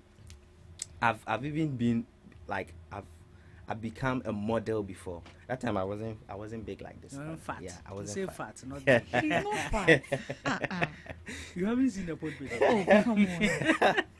I'm having a one pack. It's serious. So I wasn't this big. Yeah. So I did kind of modeling for a woman of God. It was a clothing line. That was my first exposure to the social media. So when I started taking the pictures, started posting it, I realized that this social media thing can be a thing. So it was out of that space I realized that those times TikTok wasn't even there. So it was Instagram. Instagram was the OG. If you are on Instagram, you are the boss. And I was able to get a lot of people reaching out to me for reviews. Like I got soaps products for free. Charlie, review it and put it on my on your Instagram platform. I said, oh wow, this is serious business. So through that I developed a passion for social media. But then, as you are coming and you don't have the gadgets and then the necessary technical tools to be producing quality content. Quality content. It makes you I'm that kind of perfectionist. I want to get my things right. I don't want things done basa online. So I lay back. So I opened my YouTube channel, I think in 2018. That is Stanley Studios. 2018. Back then I tried my hands on doing some videos, but it wasn't working because Charlie, all the tools. And then I think 2020 I chanced on the forex market. Okay. Yes, 2020 I chanced on the forex market. That is what currently I'm into right now. So it's just a whole story. I don't know. I think I'm talking much. No, we want to know. We're actually interested. We want to know more. The audience wants to know how the journey began. So the things you've been through and all that. So with that, when we got to I started the forex market. You see, I am one person. I believe that God uses people to bless people, and I believe in human investment. Sometimes we do not value human beings too much, but then if God wants to bless you, He will use a human being. And so I was very humble enough not to miss that Kairos moment in my life. When a junior in senior high school, I will always remember this guy. I went to Laboni Senior High School. Okay. So this junior, like during Laboni Senior High School, he was my junior. I had that rapport with him. Okay. And so when I discovered forex, I was like, Charlie, this thing, it's not even it's not going to be a thing for me because I don't even understand anything. So this guy was the one. I think fast forward maybe 2021, 2022 after COVID or something. And this guy took me all the time. He's calling me, bro, Charlie, the forex thing, he the job, he the work. Your junior? Yeah, my junior. He will wake me up at 2 a.m. That bro, Charlie, I've done some setup, some forex. All the analysis he's doing, I don't even understand. You don't understand. But then this guy was just putting me on. So it got to a time that he will give me signals. What we call signals is like giving you trading positions, trading speculations, maybe buy gold, sell gold, and maybe TP this, TP that, SL this, and then I'll do it. But then when I was doing that, I realized that this thing, it can be a thing. Put money in, burn the money. Put your money in, you burn the money. I said, we burned a lot of money. Like it's like that game. Aviator. Oh no! We can't compare forex to Aviator because Aviator is, you don't have risk management in Aviator. Oh. Yes. Okay. You don't have risk management in Aviator because Aviator, I just decide to enter into, bet it, and then within split second it will just take off. and it's gone. Your money is gone. But then with the forex, if you understand what you are doing, and then you have a lot of knowledge about it, you know that there is what we call risk management. Right. So I decide to lose a specific amount of money. So we have what we call risk to reward ratio. Okay. So what I am risking on the market, I am using an amount, a percentage of my money. I'm risking it on the market for a higher reward. Okay. Wow. So maybe I am risking $20 on this market. If I lose $20, I'm out. I'm not trading again. And so with this $20, I'm risking $20 for maybe $100, and that is my risk to reward ratio. So if I take this trade and I lose $20, I'm out. If I make the $100, I make profit, I'm out. So that is all about the knowledge of the forex. So I actually didn't have the knowledge because when he was taking me through it, I was like, I love this thing. It will make me money. And so the main motive for me joining this thing was because of the money part. Okay. Was because of the money part. And that is something that I don't want anybody to kind of follow, because you lose a lot of money. Yes. If you go only for the money, you will lose your money. Yes, you will lose your money. So I think fast forward, after he taking me through some videos, gave me videos a lot, Charlie Stanley learned. I lost money, like Mika Krana Menyano, maybe 200 cedis, 500 na maybe a shame. It's gone. So it got to a time I nearly thought that this thing wasn't going to work. So I told him, say, Charlie, this thing emfa. But this guy kept on giving me the morale. So after being serious, taking the studies, learning everything, I took the studies very serious. My brother is a witness. I took the thing serious. I wasn't sleeping. I was just learning, how do these people understand this thing? How? And then so it's like a revelation. Someone would say like an epiphany.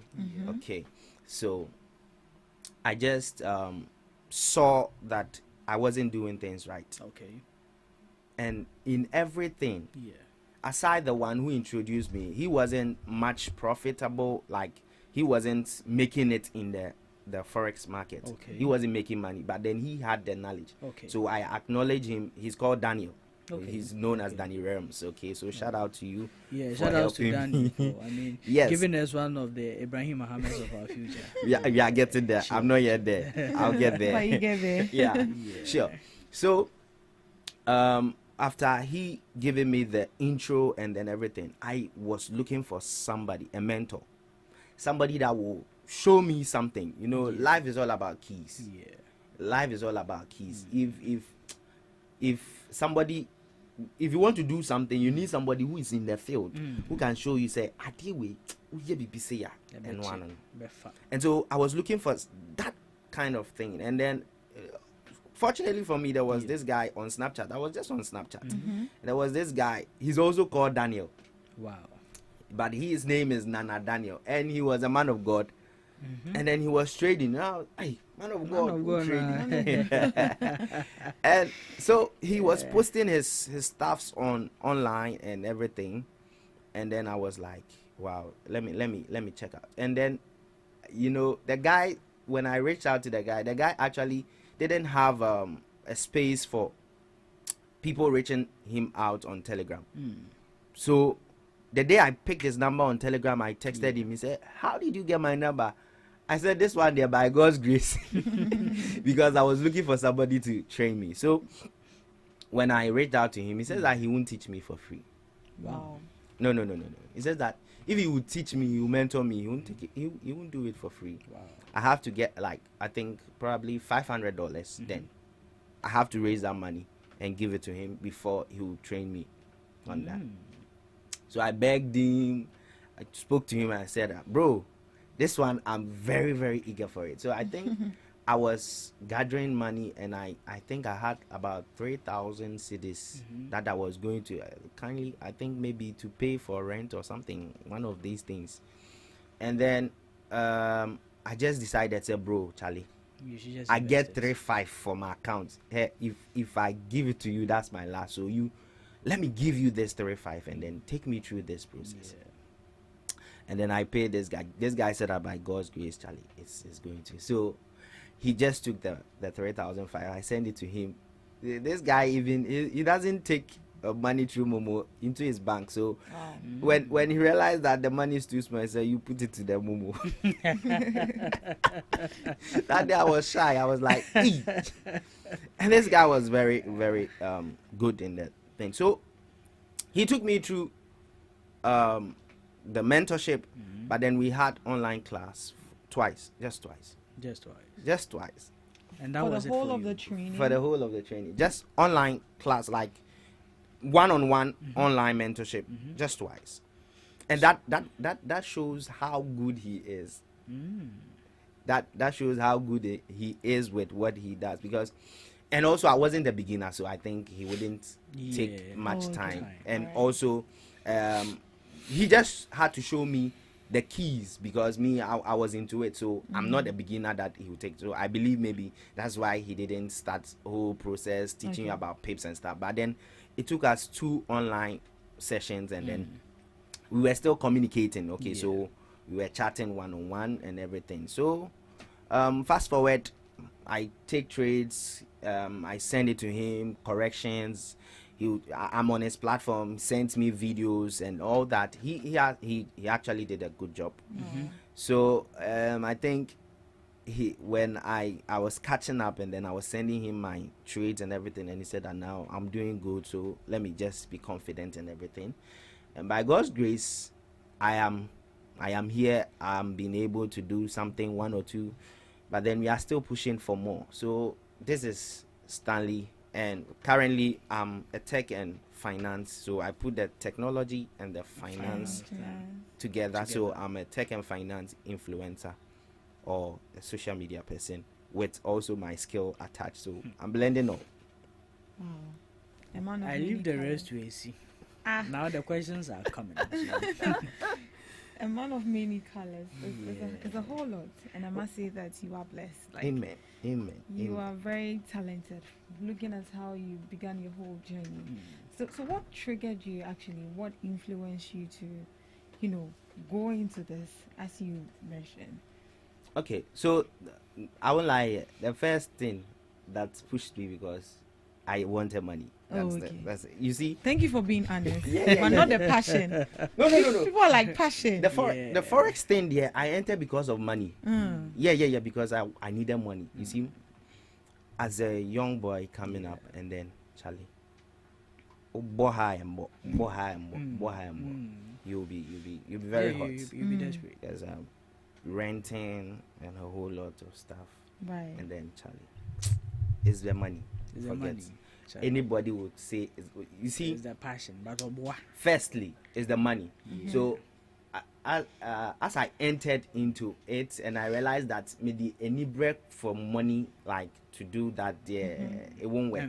So I need to study the thing. I need to get the knowledge first before I become good in it. Okay. So before that, what were you actually studying in school? I did IT. You did IT. Yeah. So in a way, it's actually in line. So it's in line. Everything I do is in line with my. You see, I was supposed to be a medical doctor. My mom actually wanted me to become a medical doctor. Yes. So she put me to school. I actually went to school to do science. Like she wanted me to be a doctor, but then I think that, I have to just stick to where the IT. I think the IT is where. I find myself. So your mom wanted you to become a medical doctor. So how is she taking your profession? It's all about explanation. You have to just explain it to her that, Charlie, the thing Okay. Yeah. How long have you been into this game? Okay, so probably let's say for let's say 3 years, but then seriously, let's say 2 or 1.5. Okay. Seriously, like serious, full dedication. Yeah, dedicated to the thing to study very, very well, that is 1.5. But then maybe if getting the knowledge and idea, maybe 3 years, 4 years, I got to know about it. Okay. And what has been the challenges for you so far? Okay, so what has been the challenge is every forest trader's challenge, capital. Okay. Yeah, capital is one of the biggest challenge, and the psychology towards forex trading. That's the major problem with everybody that wants to enter into person who enter into forex market. And then, how much is your capital? Your capital is 200 cedis. It's good, you can start with it. Okay. You can use 200 cedis to start trading. And I have people in my community. Some of them have challenged them. We do a $10 to $100 challenge. Sometimes my students, some of them even pass the $10 to $100. Some are even $200, $150. Yes. Like that's the profit they make out of the yes, $10. yes. From $10, they are able to grow a $10 account into a $200 account. Yes. And some of them are on my platform. Your platform. Even yesterday, I actually gave a signal on my my platform. I don't charge people for the forex trading. Okay. Yes. I've been doing this free beginner classes. I think from last year I've been doing free classes for people. Free. But you didn't get it for free. Yeah. Why are you doing it for free? That is what I'm saying. Value for human being, and then investment. Okay. You know, I believe that as you are sitting there, you know, you might be in the position right now that you think maybe you are there. But then life circumstances can twist everything. Exactly. And then it will shock you that it's somebody that you put on that will help you. And so it's just life. I understand life in a way that impacting to people, blessing someone's life, you would never know. Posterity will remember whatever you do. I believe that, see, maybe you might not even grow to take care of your children, but someone you might have invested in might say, because of your father, I'll take care of you. Wow. And that is my principle. You don't do people bad because you do not know the repercussions in life. If you think maybe you are high at a position right now, you are maltreating someone. It's just life. You don't know. It says that that kind of state. You think you are doing people evil. No matter who you think you are, your position or whatever, people under you, people serving you, people doing. See, you do not know life. So I believe life that will humble you. I always tell some few people that I'm not from a broke home. Okay. I'm not from a broke home, but then life can humble you. Back then, my mom and dad, they had money, lots of money. And then there was a situation that happened. Our house caught fire. Fire. We lost everything. Yeah. We lost everything out of fire. Wow. And you know, you can have all the money and businesses can crash. Yeah. So you never know. You never know what will happen in life. So life, I have one auntie. She was so good to the extent that even as at now, if she doesn't have, people will give to her. Wow. Yeah. But just for how good she was to people. That woman, she's called Sister Boatma. Everybody that knows her knows her. If it's in her mouth, she'll take it and give it to you. Wow. Okay. Wow. All right. Stanley. So capital. Yeah. The challenge. That's the first and foremost challenge. And what else? So the psychology. The psychology. Yeah. Break it down for us. Psychology as in what? Yeah. So your mind. You know, markets. Let me just be technical here a little bit. Market is not that. If you actually enter into forex trading, you understand that it's not even all about money. It's all about principle. It talks about life. You come to understand that everything on the forex market goes up and down.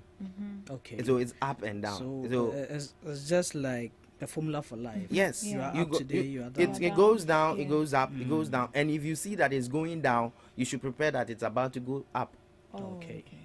So that's deep. Yes.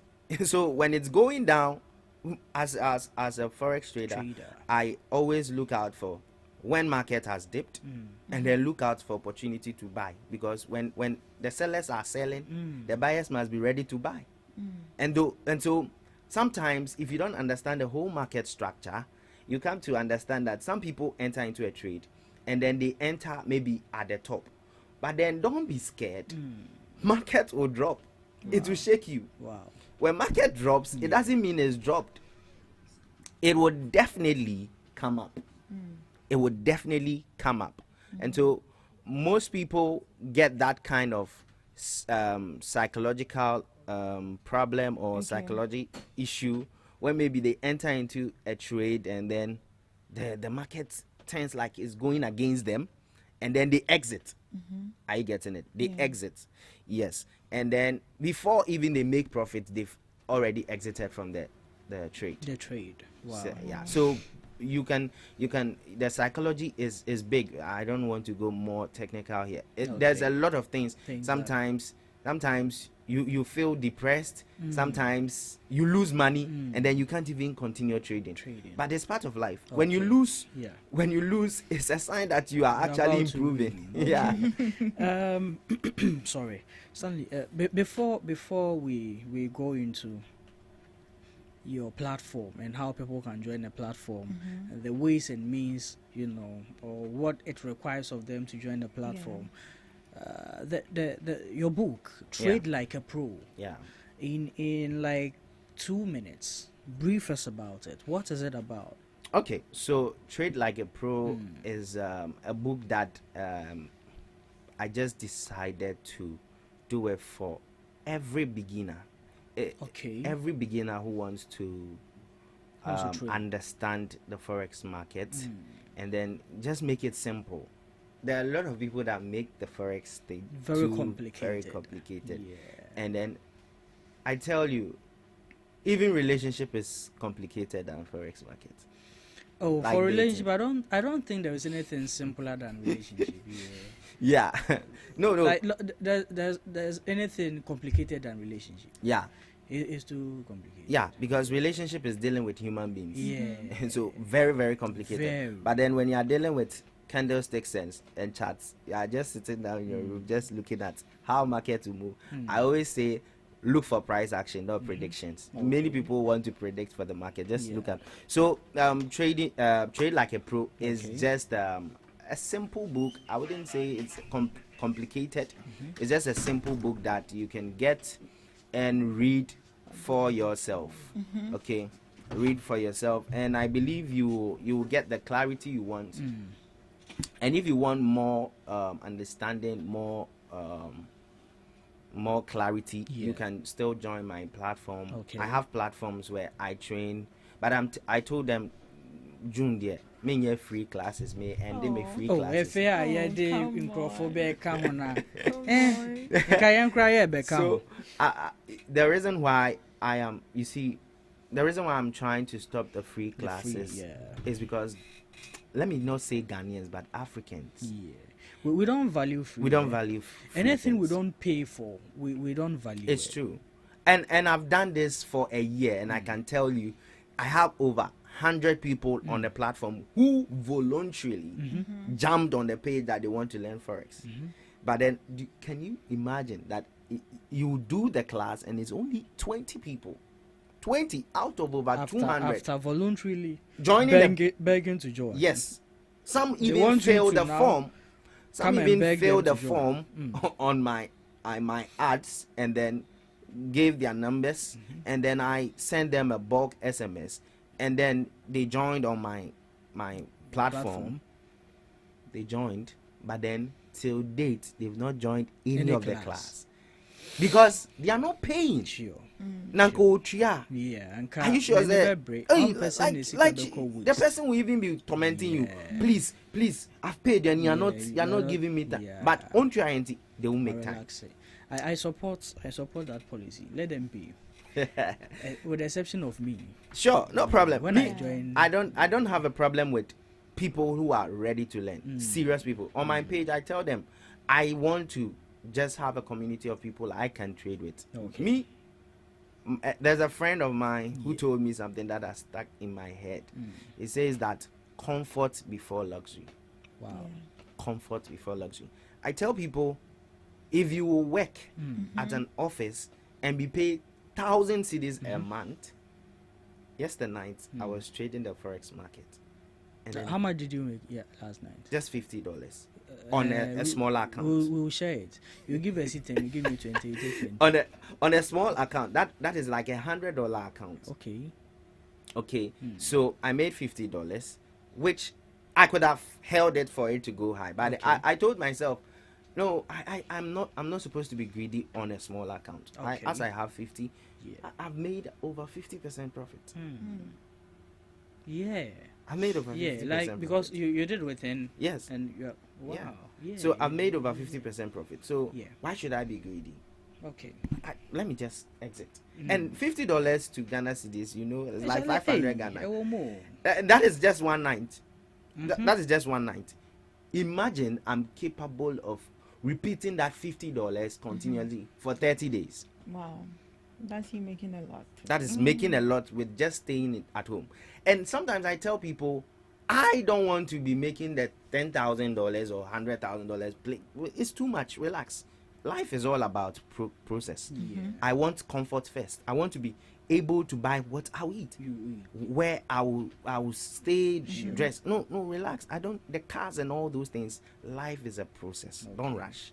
Okay. So at least if you're making $10, $5 a day, consistently, it's a plus. You are doing it. Multiply 10 by 30. That is $300 in a month. Wow. And then that $300 times your 10 cedis right now, around 3,000 cedis. That 3,000 cedis can be able to support you. It's not even your job. You have other side jobs that you are doing. So with that 3,000, you can make it. But then also, let me give a caution. That same way I'm saying that you can make the 300, that's the same way you can also lose. That's the same way you can lose. So, but you made a statement earlier on in your submission that comparing forex to aviator, the difference is that forex has a caution. You have the risk management. Okay. So advising people who want to join the forex, people are like, forex they check. Mamen ko bobet bi na men fan ja se bet de at least is ya afa. If you are advising them as a forex trader yourself to choose forex over betting, what would be your component of how do I say it? Influencing them to choose forex over betting? Okay, so on the forex market, there's about $7 trillion running every day. 7 trillion. Okay. Which you have a lot of potential, and you see, aviator mean who be your bank or like professionally, you can be called hey, this is a professional aviator trader. But then understanding the financial markets and being able. Recently, I didn't do economics. I didn't do those kind of stuff that those people who check the market and stuff. I didn't do that. Okay. But because of the understanding in the financial market, I was talking to someone. I was saying, I'm waiting for the market to break even. I'm taking some profit. I'm setting my stop loss. I'm setting my take profit and all. The girl looked at me and said, "Hey, did you do economics? Did you do?" I said, "I didn't do na forex trading. Make her understand it." And this is what happens in the bank. Did you know that the forex market they have players in it, and so your bank is into forex. It's to forex. Yes, your financial institutions, let's say the Morgan Stanleys and all, they are into forex. Wow. Bill Gates and all those people, they are into forex. They might not expose that they are into it, but then they are. Wow. And even us, we are all into forex. Why? Because if you want, Obia said no $100 there. Yes, you go to the forex bureau and then you change the $100 to what cedis, and you've done it. So indirectly, you are in the forex market, just that you are doing it as a what, a physical transactional stuff. But we are retail traders who we make speculations on the price movement on the on the chart. So it's just a tool. We decide by analysis, and then a whole lot. We have the fundamental, the technical, sentimental, and all that. Understanding all these things, you are able to make a trade, be it maybe a scalp trader, a position trader, a day trader. You can choose whatever. Every profession you have, you can choose what type of trader you want to be. Okay. How long would it take for a beginner to solidify him or herself in trading? So if you ask me, I see Obiane Nadom. Okay. Everybody and the grace they carry. I believe in. See, there are football players around, but Cristiano is me. I like Cristiano Ronaldo. Yeah, he's the good. He's just except. But why is he on top? It's not because Abia onimbo too much chingrofo. You see, there are people who are just gifted. Okay. So there are people you can even instruments. But then he'll be just better than you. He'll just be better than you. So everybody and what they can do. I know somebody whom I trained, and then within 3 months, would really better. Or make it close to $3,000. Or she's Canadian, but then shout out to Kevin. So hey, Kevin. he made $3,000 with an account, and then I think what's that? Unyeska. Yeah. Sometimes the emotions. That's why you want to make more. Charlie, More. he sends me, Stanley, Yajiska. And then I don't know how, but then later he texted me that, so shit. And I'm saying, how yeah, that's how the emotion, sometimes you can't even. He felt very down. That is so where that's the mentor, psychological. yes, that is where the mentor comes in, where he'll tell you, Master, don't be you pay lose, you self a lose. Okay, that's nice. That's nice. Yeah. So, when you're entering into a particular sector, or maybe you need to do a proper research, the risks and all of that. What exactly were you looking for when it came to what you were entering into? Because a lot of people also do what you're doing. So if we should pick out something different or something unique, what was it for you? Something unique.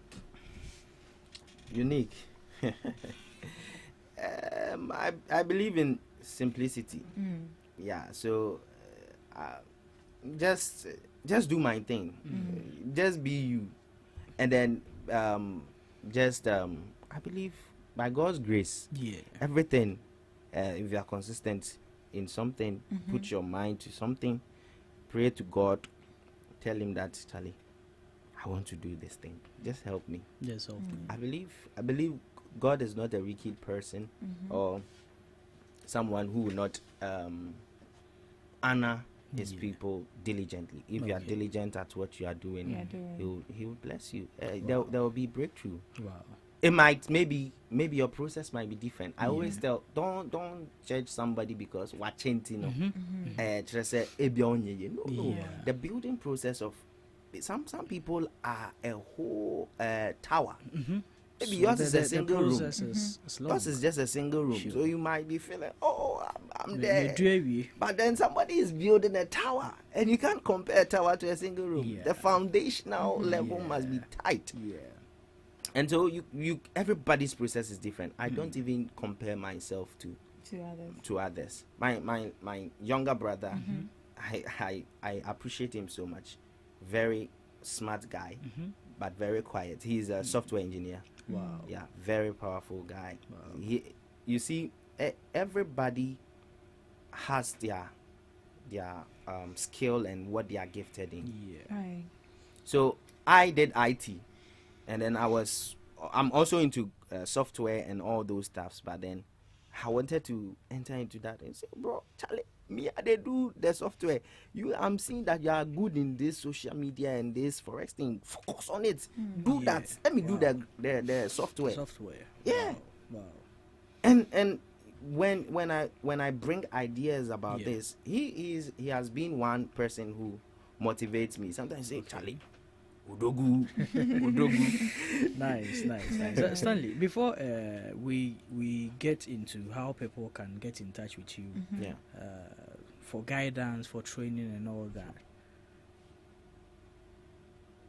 with someone who has combined two of the most powerful assets of becoming a successful person in life, which is forex and tech, what are the benefits, the potentials in these two fields that you would entreat people who are yet to really decide in life what to do? People are lost, a whole lot of people. They don't know where to go from their left even to their right. So or as an influencer who has done it, is doing it, and knows it, what are the benefits in these fields that you would entreat people to, take advantage of in tech and in forex? Okay, so I mostly put myself as a financial trader. Yeah. Okay. So forex is just the currencies, but then there are other markets that you can plunge into. So I would say we are blessed as a generation to have the technology era, and so having this space, there is always negative and positive about everything. But I tell you, the positive outweighs the negative. It's just a few. If you decide, there are a lot of things you can learn online. Most of you just go online and then be watching a lot of things, but Charlie, you can build yourself. And then one thing that saddens me is that I never got to know about these financial markets earlier. I wish I knew these things back in SHS or maybe JHS when they were teaching. I expect every father, mother, I think even GES, Ghana Education Service, to inculcate financial literacy into the school. Okay. Because see, edumano ebi ni ho. Okay. Yes, the work market is very little for the number or the population we have at the moment. Okay. Right. So it's bringing a whole lot of choke in the system. Okay. But if everybody is understanding financial literacy, entrepreneurial stuff, they are capable of learning all these things by themselves, I believe they will do well for themselves, and the benefits are a lot. I can see a lot of people on TikTok and then doing all those stuff, creating content. I believe, Charlie, just enter into the tech space. It's just interesting. It's very interesting. Okay. Yeah, and the benefits are too much. I can't even say it. Yeah, the benefits. You can't even give us about 3. The benefits. Or okay, when it's time for people to get in touch, I think you can. Some of these things, if I say, I don't want to be general, because generalization, if I tell you and you go and then nothing happens to you, Hey, you come and say, so everybody and what they will actually get there. Sure. But then if you go inside, you would know what will be for you, and then you grasp it. Okay. Stanley, before we leave you to go, I mean, how can people reach you?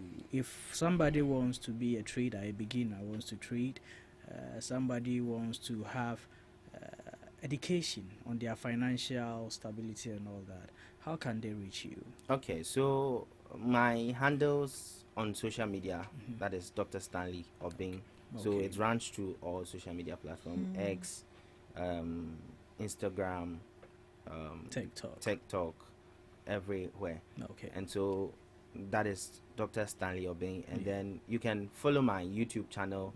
That is I have a dedicated YouTube channel for forex, only. Okay. That is called Stanley FX. Stanley FX. Okay. Or Stanley Forex. Okay. And then I have other ones, that is Stanley Studios, that is just for my media stuff. Okay. Yeah. And no phone lines that. Yeah. So basically, when they go, okay, so the phone lines 0546 655 Okay. Yeah, 655 Can you repeat that? 0546 655 Okay. And then when they hit me up, I'll take them. And also, I'm doing free signals for the whole year. All those on my page. Some of them reached out to me. I should do VIP signals. So they pay $50 and stuff. So I started with a month, but then some of them almost muniska. So I just felt said, we are all doing so let me do it for free. If it blesses your life, you make more profit, and then you are able to do good in your life, Charlie. It's all praises and thanks to God. You are able to help your family. So we all go. That should be you can say, oh, Stanley, I'm not very rich, but then I believe it's a process. So we wouldn't. Okay. So your last words. What would you say to anyone at all who is interested or who wants to get into what you're doing? Yeah, so to every youth out there, please, Forex is the way. Forex is the way. The financial market is the way. There are people who are making generational wealth. See, there is no, you see, these things are things that can affect. I know somebody. Let me not use even somebody. Let me use my own brother, my younger brother, Emmanuel Obeng. Back then, he started this. They call something shitcoins on cryptocurrency shitcoins, and then there are some coins that are not classified as maybe. They are not listed on the market yet, so people will not value it. But then he started doing his research and then stuff, and then he found a crypto coin called Pepe. That was, I think, 2 years ago. And then he said that he bought about. He even didn't invest much into it. I think like $5 or $10 on Pepe, and then 2025 Pepe shot up, and then he has made some amount of profit on Pepe. Wow! So these things. Sometimes people will say, oh, imagine somebody who bought Bitcoin. This is not a financial advice, though. So somebody who bought, I'm into the tech and finance world, so we have to always keep that caution that this is not a financial advice. Whatever you do, it's basically based on yourself. We are not licensed to do any. So many people purchased BTC years ago. BTC no name say like a known thing. Yes, and so right now be years ago 3 BTC alone. Right now BTC is running 1 BTC is $108,000. It's even going up. Wow. So if you had 3 by this time you are around $300,000 plus dollars. And so there is more potential in this thing. So I urge everybody to investigate. Charlie, just do your own research and then Charlie, learn for yourself. And that's all. Your book. How can someone get a copy of it? So it's I have it on Amazon. For the ebook. But then if you want the physical copy, you can contact me and then I will deliver it to you. We do the transaction. And also so if they want it, show my contact. All right. We want to thank you very much. It's been an honor, a pleasure having you on the show to educate and enlighten us and our audience on these financial and tech developments that we are experiencing all around the world today, and encouraging people on how best they can get involved in that. We thank you, and we will find time to have much more conversation, especially on financial literacy. It's a very big thing. It's a very big thing that many people do not know. Many people do not know. So Izzy, Oh, we can find one. I don't have any. I'll register AC on the on the platform. She has to. I actually wanted to have ladies who are trading. My passion is to train just people. I just love to see people trading and then making it and making some. There was this guy that I took through the training, and then he texted me, Stanley, you don't know what you've done for me. Like he making, so I think, grateful. $20. He made just $20 and $30, so and he was happy. Like, Stanley, you don't know the work I do. I don't see this money. Wow. And so that's it's just. I just feel happy when I see people making profits. And then sometimes too on the page we call something red. The red day. Mobile, because sometimes you give a signal. You are not 100% correct. You get it. We are all human beings. I have to put that. I'm not a super genius that maybe all my trades make profit. No, there are days that we lose, there are days that we make profits, and then we jubilate. When you make profits, you are happy. When you lose, to be happy. Don't come and blame anybody. Okay, yes. That's nice. So thank you very much there once again, Dr. Stanley Obeng. Yes. As I mentioned, we'll find time and get more Yes, interactive on the financial literacy. Sure. We thank you this morning, and we wish you the very best. Thank you in the future. Thank you. Our doors are always open. Whenever you need a media support, you can get in touch with us. Sure. We'll always be there for you. And shout outs to my prophet, my papa, Prophet Samuel Addison. Okay. This man has been very good to me. And then I think he actually sponsored my tertiary education. Oh, wow. Yeah, so he's part of my success story. Okay, yeah. So shout outs to the Prophet Papa, Prophet Samuel Addison. Yes, he has helped me. Okay. And then my mom and dad, who have been a strong backbone helping me, and my younger brother, he actually completed uni before me. Wow. Yeah, he finished KNUST. I think yes, and started working before me. So he has also been a support to me most of the time. He gives me that morale. And then Greg Jr. So I have those that I work with. We have One Praise, Two Chains, and then Greg Jr. They are the ones that I work with on Stanley Studios. Yeah, so shout outs to all the team, those in my Forex platform, Mubarak, Kevin, Eunice, all of them. They are doing great. I have a lot of them. So Snow, there's one boy, Akimidis, that boy, he'll go to hell.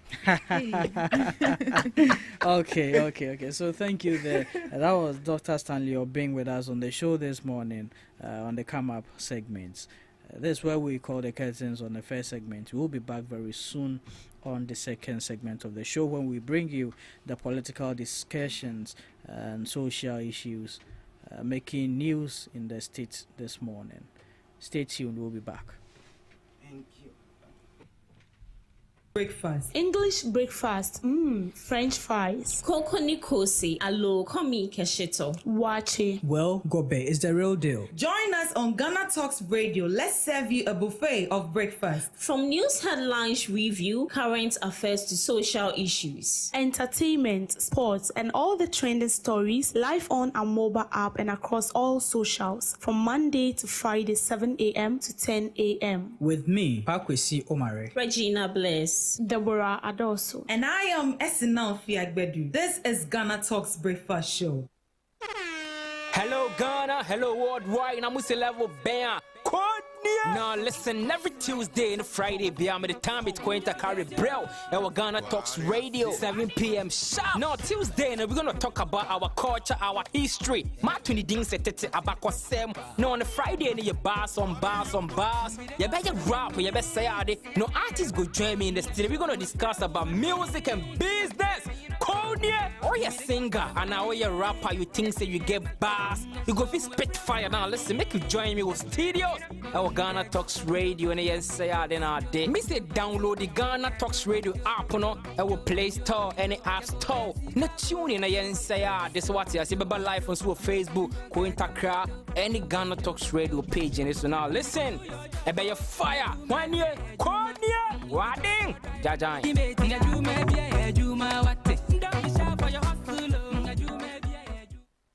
Are Are you ready to amplify your business or brand's reach and make a meaningful impact in Ghana and beyond?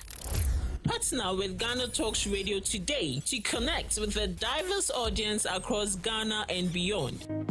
Elevate your brand through on-air promotions and social media. Boost your brand during prime time. With Ghana Talks Radio, you can extend your reach across digital platforms. Ghana Talks Radio is not just a station, it is a community hub where your brand becomes part of the conversation. Join us in fostering connections, celebrating culture, and making a lasting impression. For customized sponsorship packages and enquiries, email contact@GhanaTalksRadio.com or call +233 202 544614. Ghana Talks Radio, giving the youth a voice. Hello Ghana, hello worldwide. I'm level band.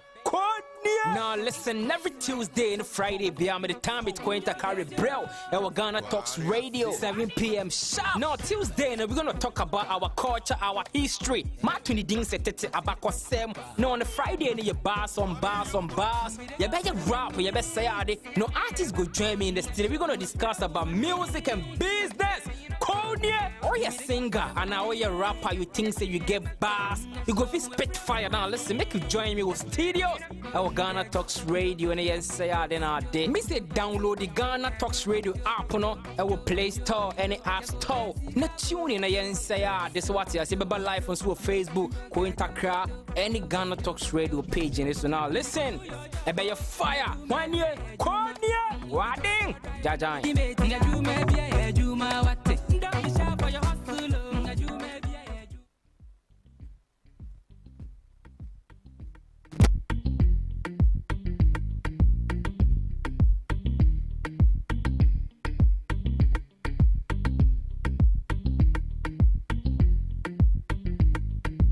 This is Ghana Talks Breakfast Show, your morning companion.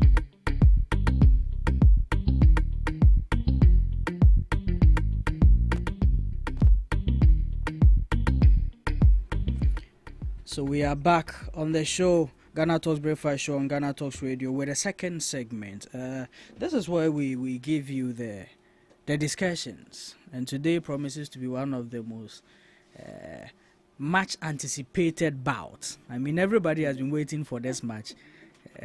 Fortunately for us, today we have the players in the arena, so let's see how. Don't underestimate the little one.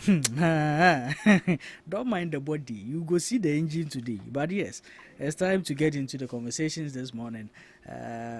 We have the NDC's representative, Prince Kuma, and also Enoch Yao Ake for the NPP's communications team. Gentlemen, yeah, train and watch it. So, unim say Prince and Friday na was over. Oh, who said no, but now I feel Prince say, hey, and then the ma show this one. Oh, Pemiabo me that. Senior. That's how we communicate today, man. I think around 11, right? Oh, yeah. Which at the time, come, you should say, what catch yourself. So, am I on feeling say, yeah, no. Oh, Pemiabo me, na buy. Oh, Pemiabo. I told him, say, Friday meeting, Friday I am a taba. Friday meeting, Banti. I mean, Sunday, maybe a Friday and then you talk on about so but yes announce about Friday to Friday mean availability we see na media before yeah, but I mean I hope everything is fine. Oh yeah, everything's going on well. We thank God. Thank God. Yeah. So far so good, Egum just your position tino. Entimi enyakra adi tinim sa. But the idea. Oh, Nyamiadum. Nipa ya de osayi. Ya ye bebo ma baso. Okay. Enye nso a eja. Ye wo ha se eni ni opposition edwumo. Okay. Enti ya na ebu mu ka se na mo ye dodo mo kasa dodo. E ma mo tumi de na mo ye. That is the work of opposition. Okay. Ya nya ne sa hombe pia ya tunzo hwem. Ini ye wo ha de. I mean, last week there were some news that we all had a discourse on regarding the 1D levy. So much topic of discussion in town, and people were crying out, say, buying our promises on fat taxi beer, that's sorry, napa. Now 10 beer, was it fastest pickpockets? And Mr. Franklin Kudo. Oh, okay. Fastest pickpocket. Okay, the fastest pickpocket, and around so that's sorry, and who has some for about say. Say industry players and then they are buying the they are suspending the 1D levy. Do you think that this is at the back of the backlash the NDC had, or almost suspended? So in your money, the almost suspended Prince. Levy young, come say. Nyasa levy na ye better sumu for the rest of our lives as a country no if you more corona ma say baba say more suspend levy that means more person ye da sumu ana that's not the case. Anyway, let me say good morning to our viewers, and also a very good morning to my brother and senior here. Today they will lash me, but I'll survive it. That's the politics. That's what we sign up for. Even when you are dying, you still say I'm alive. That's one thing about politics. But everything was going on well. I mean, today I've seen Fitch upgrading as our economy, from our foreign currency issuer, default rating from restricted default to B-, clearly telling you that our economy is really becoming stable, and the investors will have more trust in our economy. I think that our Papa is taking effect. I mean, the signs have been, appreciated by even external bodies. But President Mahama, I think 3 days ago, did instruct the finance minister and that of energy to carefully monitor the happenings in the Middle East. Essentially to assess the impact of the Israeli-Iran war on the price of crude, which could possibly also affect the retail fuel price in Ghana. So clearly, this suspension was highly anticipated. I wasn't surprised that it came, but I think it is extremely important also for the point to be made that despite all this, we have once again seen further reduction in the price of fuel at some pumps. At some pumps. With fuel selling around 10.99 Ghana cedis. That's a fact, and that's at some pumps. So please don't start with your agenda at some pumps. So for me, I think it's a very refreshing news. We are anticipating that fuel prices will go high. The last time I came, I mentioned that there are 2 key factors that affect fuel pricing: external factors and internal. What you can do as a government is to perform well internally, so that even if those shocks come, you'll be able to absorb them very well. For those you don't have control over. So what government can do is to make sure that you strengthen your currency. As for those external factors, you don't have control over them. But the minister, they are carefully monitoring that, and then the levy also has been suspended until further notice.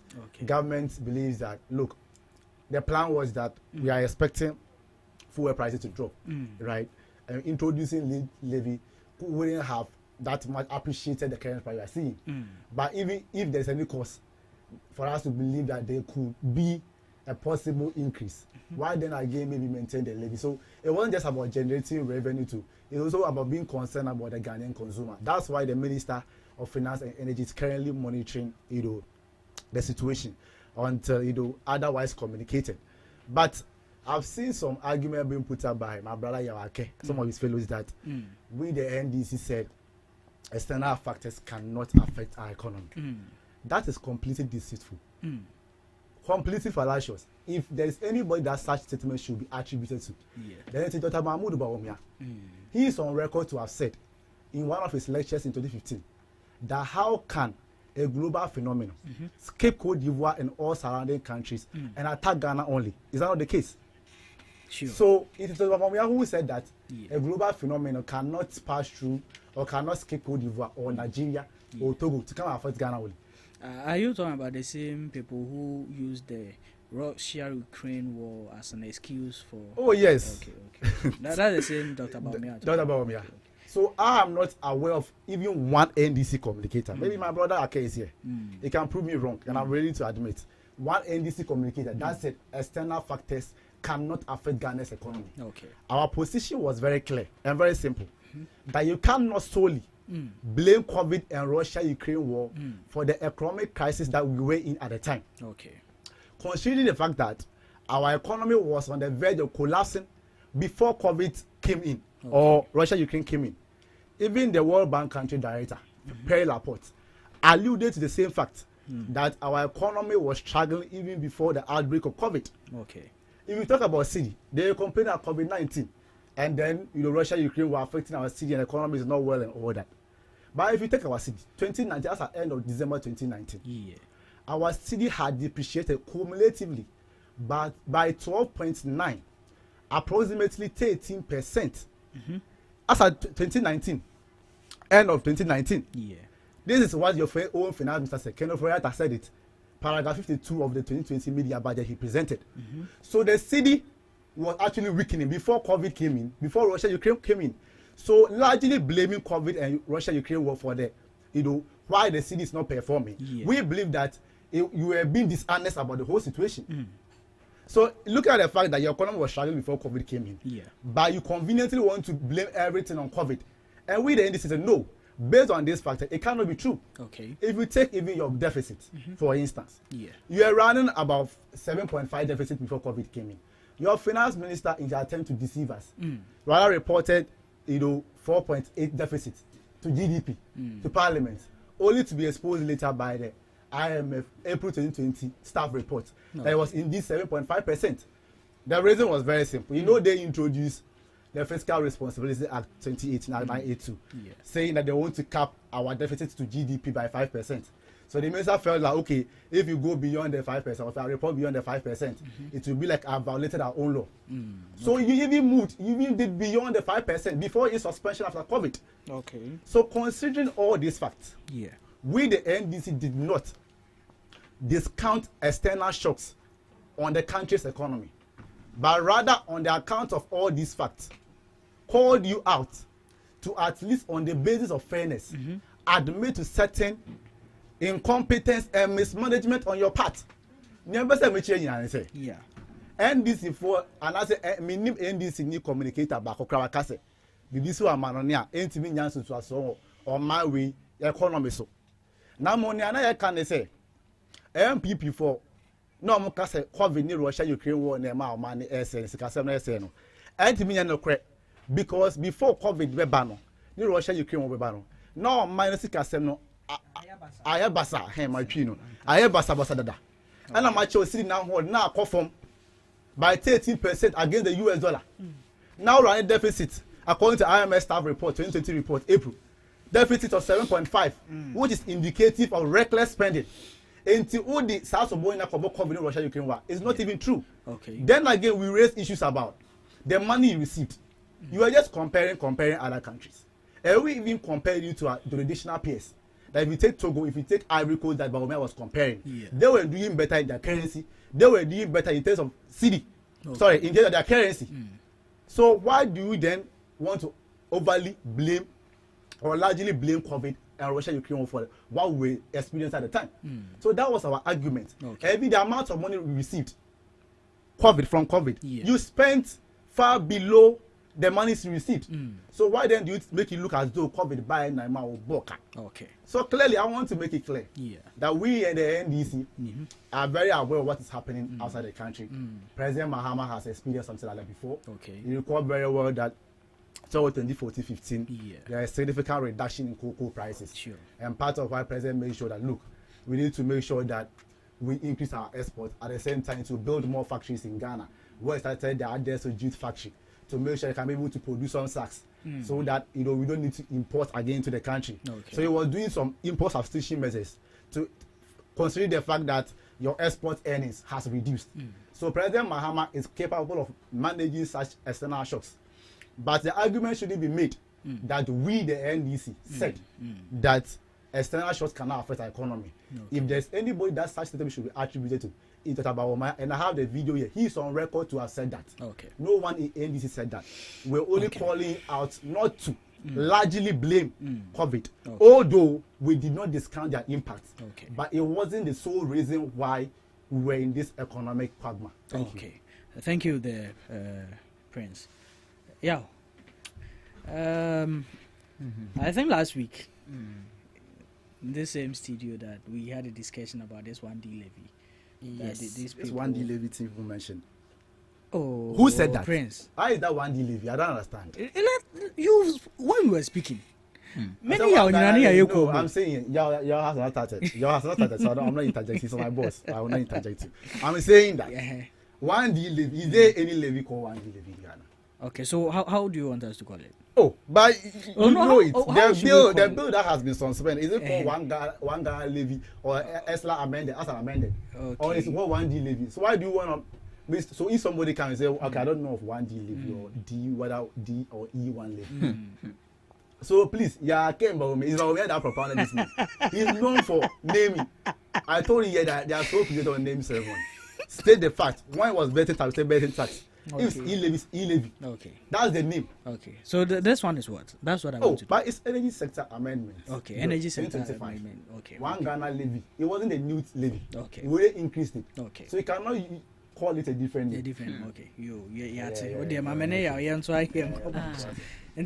I think as I was saying last week, we spoke about this thing, and you were one of the critique voices of this levy, and today we wake up to hear that government has suspended this levy on the back of some external shocks emerging. And I some of the things that we heard as their arguments while in opposition was when your party was using some external shocks as the reason for economic crisis, which Prince just disclaimed that they acknowledge the fact that it might be part, but not all.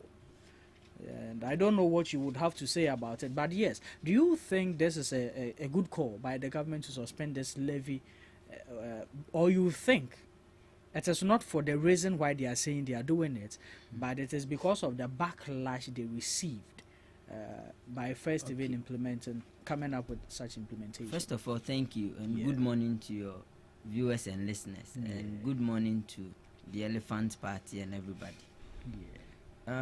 My brother has made a lot of argument to make his point solid. I predestined this, that they will come and make argument to base that their Israel and Iran crisis is what it is normal, but you see, my brother Omar, till when will we say that every time these people will do a mistake and come back and correct and tell us they are listening government? Till when? Don't you feel it's becoming too much? From this fake PhD and the rest, and then coming back, and then when they correct, then we go, they are listening government. Mahama is a listening president. Isn't it becoming a nuisance to us?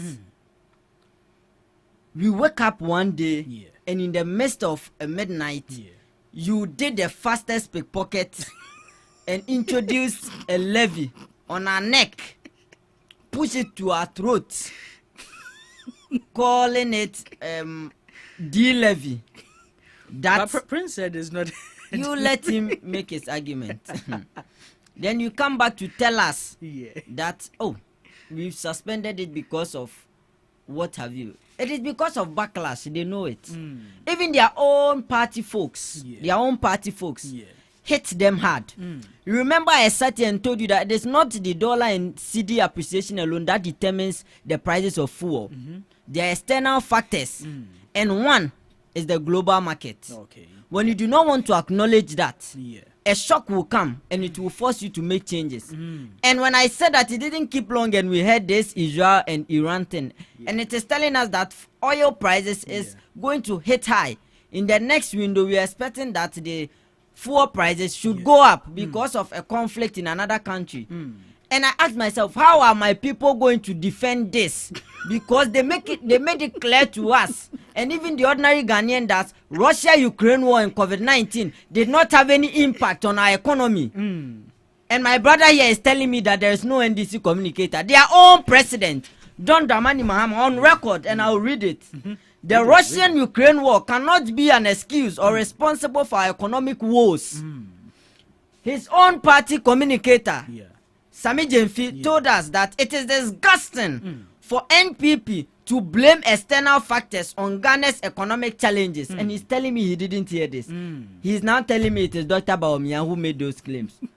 They made it clear, and to an extent, people believe that there was not even COVID in Ghana. If we all could remember, they made the argument sink down to the extent that people even believed that there was no COVID in Ghana, and that it was something President Akufo-Addo has created to loot money. Yes, it went down. I had people saying, COVID be any baby, Oh, let's be factual. Okay. People said it, that there was no COVID when people were even dying. Okay. Because they had made the argument sink down that there is no COVID affecting us. Okay. There is no Russia-Ukraine war, when my brother clearly knows that global crisis affects African countries largely, especially when it comes to fuel. Because Ghana especially, we depend on that largely. So when there is crisis and it affects the global market, it will come down to affect us here. Okay. And then today, you are telling us you suspended it.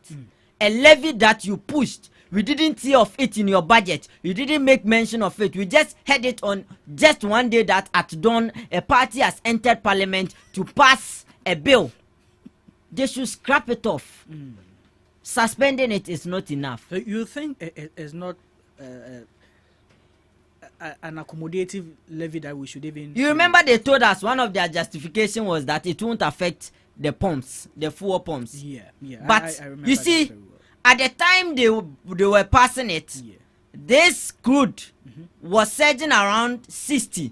When they took over from us, from the global market, it was around 80. Okay. Now, when they took over, gracefully, it came down to 60.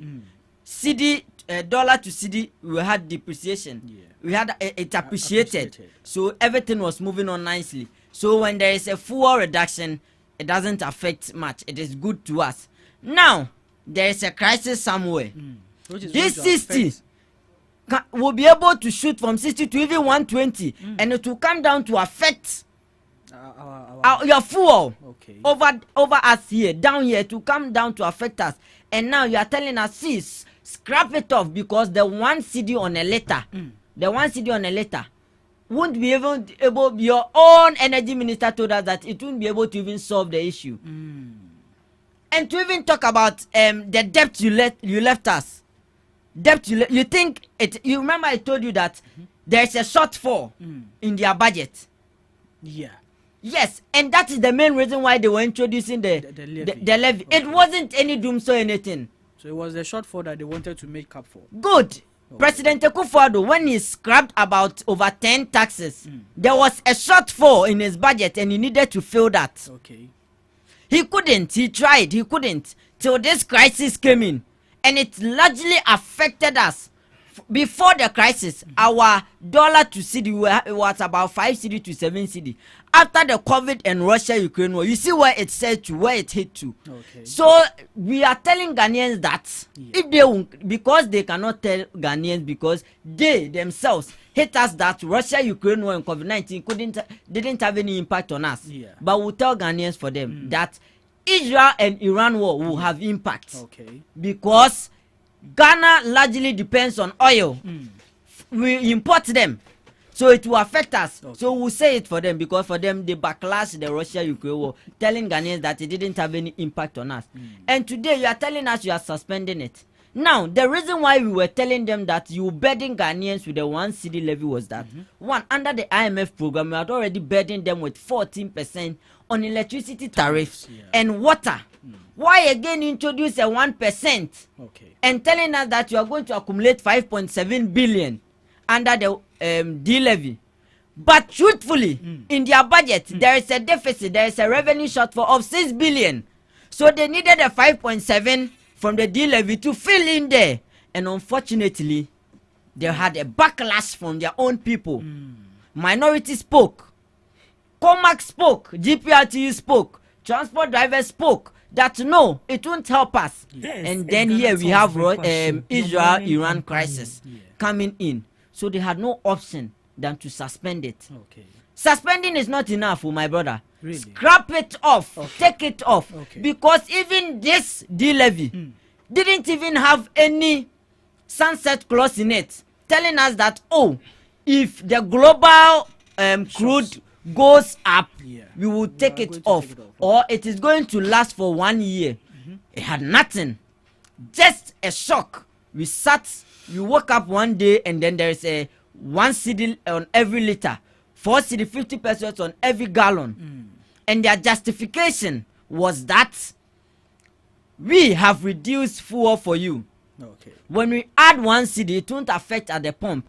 And unfortunately, there's a crisis coming up, and it will affect at the pump. Okay. The 1 cedi will go and join, and Ghanaians will suffer because we've already burdened them with another tariffs of which they are paying. So my point is, if there is an energy sector crisis or you need money to buy fuel, what are we using the 14% for? Okay. We are already taxing Ghanaians, and the same finance minister told us on point blank that he doesn't need a new tax. He only has to ensure compliance in revenue collection. Okay. We need compliance. Okay. We don't need a tax. Okay. You didn't make mention of it in your budget, not even in parliament, your president, nothing, your communication minister, nothing, and we just woke up one day and we heard that there is a new tax. How do we feel? When you we warn them that, you shouldn't be being quick to take off taxes, because if you take off that taxes, it is revenue coming to the government. What are you bringing in place of the e-levy and the betting tax?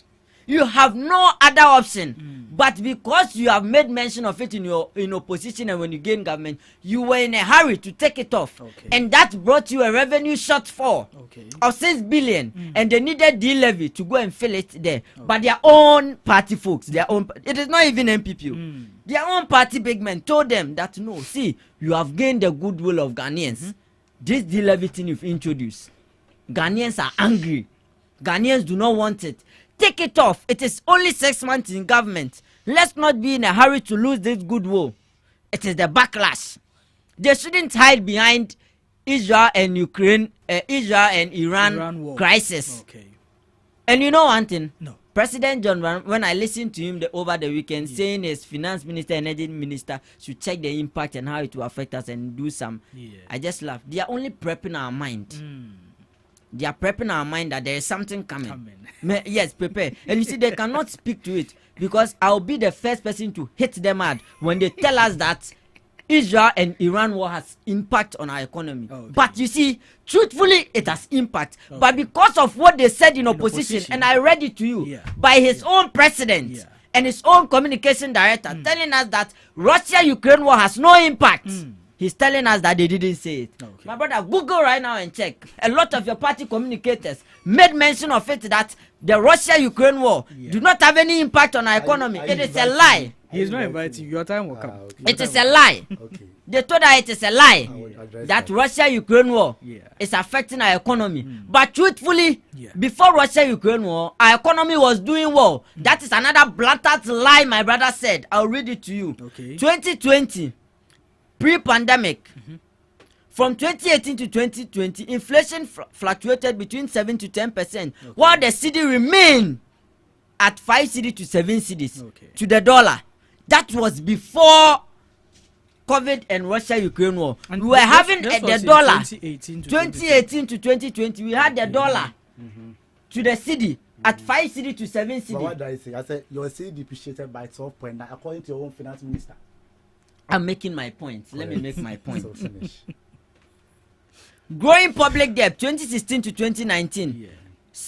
Modest cedi depreciation occurred, but no sharp shocks. The economy was struggling. We agree to that. But things were good. We cannot attest to the fact that from 2017 to 2020, before COVID and Russia-Ukraine war, things were good. The cedi to the dollar was at 5 cedi to 7 cedis. So for my brother and his party members to tell us that the Russia-Ukraine war and COVID-19 did not have impact on our economy, that is a lie.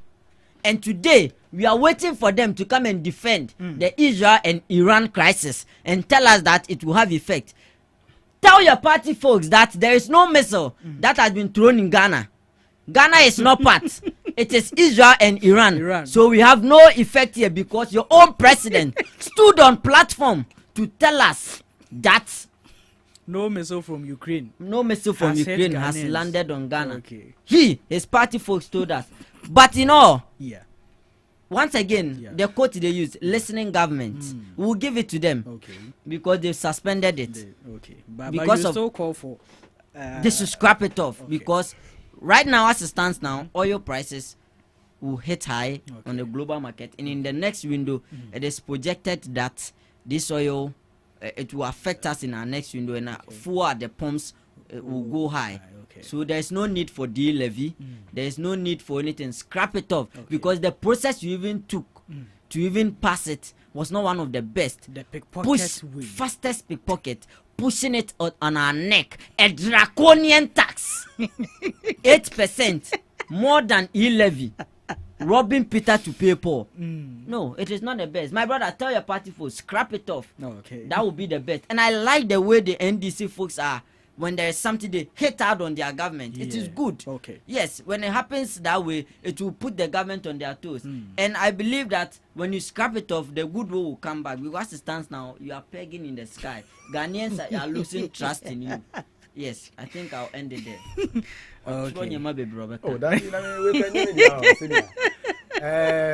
I think that. Can I speak? Sure. All right. So, scrapping 10 and introduce 40 new taxes wouldn't make sense even crèche 1, KG1 students. Wouldn't make sense to anybody. Now, with issues of NDC members bashing government or criticizing government, it's to tell you that there's a huge difference between NDC and MPP. That we are not placed on autopilot subservience. That anything we just support. Now, you see, MPP is very good at reading headlines. My brother just mentioned President Mahama said he cannot blame, right? When I was making my submission, and I want to reiterate, I said that your city in 2019 as of December, right, depreciated by 12.9%. It was not performing well. And I cited your own 2020 media budget, paragraph 52. Now, in my whole submission, I mentioned that we, the NDC, was not discounting the impact, but said you cannot solely blame it for being the cause. Then you mentioned President Mahama. I'm reading this. I deliberately want to read it from Asasi FM. I know why. I wanted to read it for Ghana Web, but if I read from Ghana Web, to bring a whole different call. I want Asasi. So what's the reason behind Asasi we all know is some pro MPP. So at least, my brother, the former President John Dramani Mahama, this on September 6, 2021, Mahama to Akufo, don't blame COVID-19 for your economic management. Now, the former President Mahama has said President Nana Akufo cannot use COVID-19 pandemic as an excuse for the economic hardship in the country. Speaking at a forum organized by the Center for Ethical Governance and Administration at the University of Ghana in Accra, my school. President, why are you here? Mahama said Akufo rather took advantage of the pandemic to spend recklessly from the national purse. COVID-19 has become a convenient whipping boy and has been cited as the reason for the crisis we face now and the attendant economic hardships. Yes, please listen, this in quotes. Yes, COVID-19 affected the economy and no one can dispute that. Please, this is English. When can people? President Mahama say, COVID-19 enyas so sikasem so obianti means you want change. It is, however, not the main reason why we are in the current hole we find ourselves. COVID-19 only became a pretext for reckless election-related spending. So please, the point I made here, and I said it in categorical terms, that I am not aware of any NDC member that said that COVID-19 did not have impact on the economy. Our position was that it cannot solely, and I've just read it to you. You went to read the headline, thinking it can mislead our viewers. He said that, and I want to repeat that part again, sorry. Yes, COVID-19 affected the economy, and no one can dispute that. Mahama said it is, however, not the main reason. It's not the same as what I said here. So please, why did Sami Jamfi made a similar pronouncement, telling you precedent, fact that preceded, the outbreak of COVID-19. We recorded our first case on March 12, 2020. Is that the case? And we give you fact before it that our economy was on the verge of collapsing. And Sami Jamfi on any show will tell you that yes, those may have an impact, but then our economy was already struggling. And even in the course of COVID, he used our money recklessly. You were mentioned, is it not on record that your own parliamentary candidate for Sanerigu told us that she was giving 100,000 Ghana cedis COVID money? Is it not on record that your health minister inflated the per unit price of a vaccine to, I think, from 10 to 19? Is that not the case? That you pay hospitals that never worked with COVID money? Were you not recklessly spending COVID money? So if President Mahama said that you use COVID as, you know, a pretext for reckless spending, was he wrong? So my brother shouldn't say that President Mahama said he cannot blame COVID. That was not the case. He said he cannot solely blame COVID as the main reason. And he said that COVID affected our economy, and no one can dispute it. I've read it point blank. You can read it, and I read it from Asase FM. Okay. So clearly, we are very clear in our mind. And budget short for his mention. I don't know where he's getting his facts from. It does appear he's reading from a WhatsApp group. He was just reading tra la la la la la la. Please, when the minister made the point, of course there were a base of communication gap, which I admit. The one Ghana levy was specifically for what, you know, which has to do with energy sector, or buying fuel, liquid fuels. And he's saying that with the projection, he might not be able to, he may not be able to, you know, take care of all the, you know, fuel procurement we're going to do. And that's the comment he made. So in that case, we're telling you that the money we're even going to take cannot solve all this crisis in the energy sector. But it will help us a lot more in fixing that problem. So please, don't come and sit here and say that NDC communicators, and I knew he was going to do it, because they were going around saying, and from 3 days, I think for about 3 days now, I've heard the communicators saying, NDC for Senna COVID. Mahama and Sami Jafi never said that anywhere. Our point was very simple. Admit that there was also incompetence. You received so much money, more than you spent. You spent it recklessly, procuring vaccines that never came, but you paid for it. There was a hospital in Medina. You paid them about 150,000, right? For no work done. It wasn't even COVID-19 center. So please, if you come and tell me that yes, COVID-19 came, but we received more money, you were giving it to parliament candidates. Regional chairman will receive 100,000. It's your own people that said it. Okay. So no one made it look as though there was no COVID in Ghana. Okay. We're only telling you that you took advantage of COVID and spent recklessly. Okay. And that point must be stated on record. Okay. That's fair. That's fair. Yeah, you want to? I told you earlier on that this Israel and Iran crisis will give my brothers a very tough time in defending it. I have here about 3 of his own communicators. One, Sami Jemfi, NDC Communication Director. In July 2022, he said, "Don't blame COVID-19 and Russia-Ukraine war for your economic mess." What does it mean? So I'm saying that. Please, when you were speaking, I was quiet. If you read headlines, when you were speaking, I was quiet. Read the full story. I didn't cry and this for Mokasa. No, you are misleading. He says you should read the full story. You always go and choose it. I just told you what you mentioned about I am Mahama. not done. You lied about President Mahama. Okay, he says he's not done. So all right. Let him read the full story. Don't blame COVID-19 and Russia-Ukraine war for your economic mess, arguing these were not the real causes of Ghana's worsening debt crisis. That is Sami Jemfi. Eric Eje, NDC Deputy Communication Director, Bono Region, in April 2022, he stated, COVID-19 can neither be a reasonable justification. None of our neighbors has slapped their citizenry with the kind of draconian revenue measures at hand of the insensitive Ekufuado Bawumia government. There are a lot. I want to base on these two and President John Dramani Mahama. Okay. You see, the truth of the matter is that his party members made it clear to Ghanaians that the Russian-Ukraine war and COVID-19 had no impact on our economy, and that President Ekufuado and Dr. Bawumia should stop blaming COVID-19 and Russia-Ukraine war. They should stop blaming them on our economic woes. But truthfully, these two had a lot of impact. And today, when you go around, ask the Makola woman, he will tell you that yes, it is true. Sami Jemfi told them that yes, they had no impact, and that President Ekufuado was only using it as a means to loot money. So you think they can't also use the They Iran? cannot. Okay. They have that. They do not have that moral grounds or moral right to even blame Iran and Israel crisis. Okay. Because no bomb has hit. There is no missile here in Ghana. Ebi meto Ghana ye. Ghana nkamu. They said the same thing in opposition. So yes. So that Saturday message President Mahama was saying he should stop prepping our mind.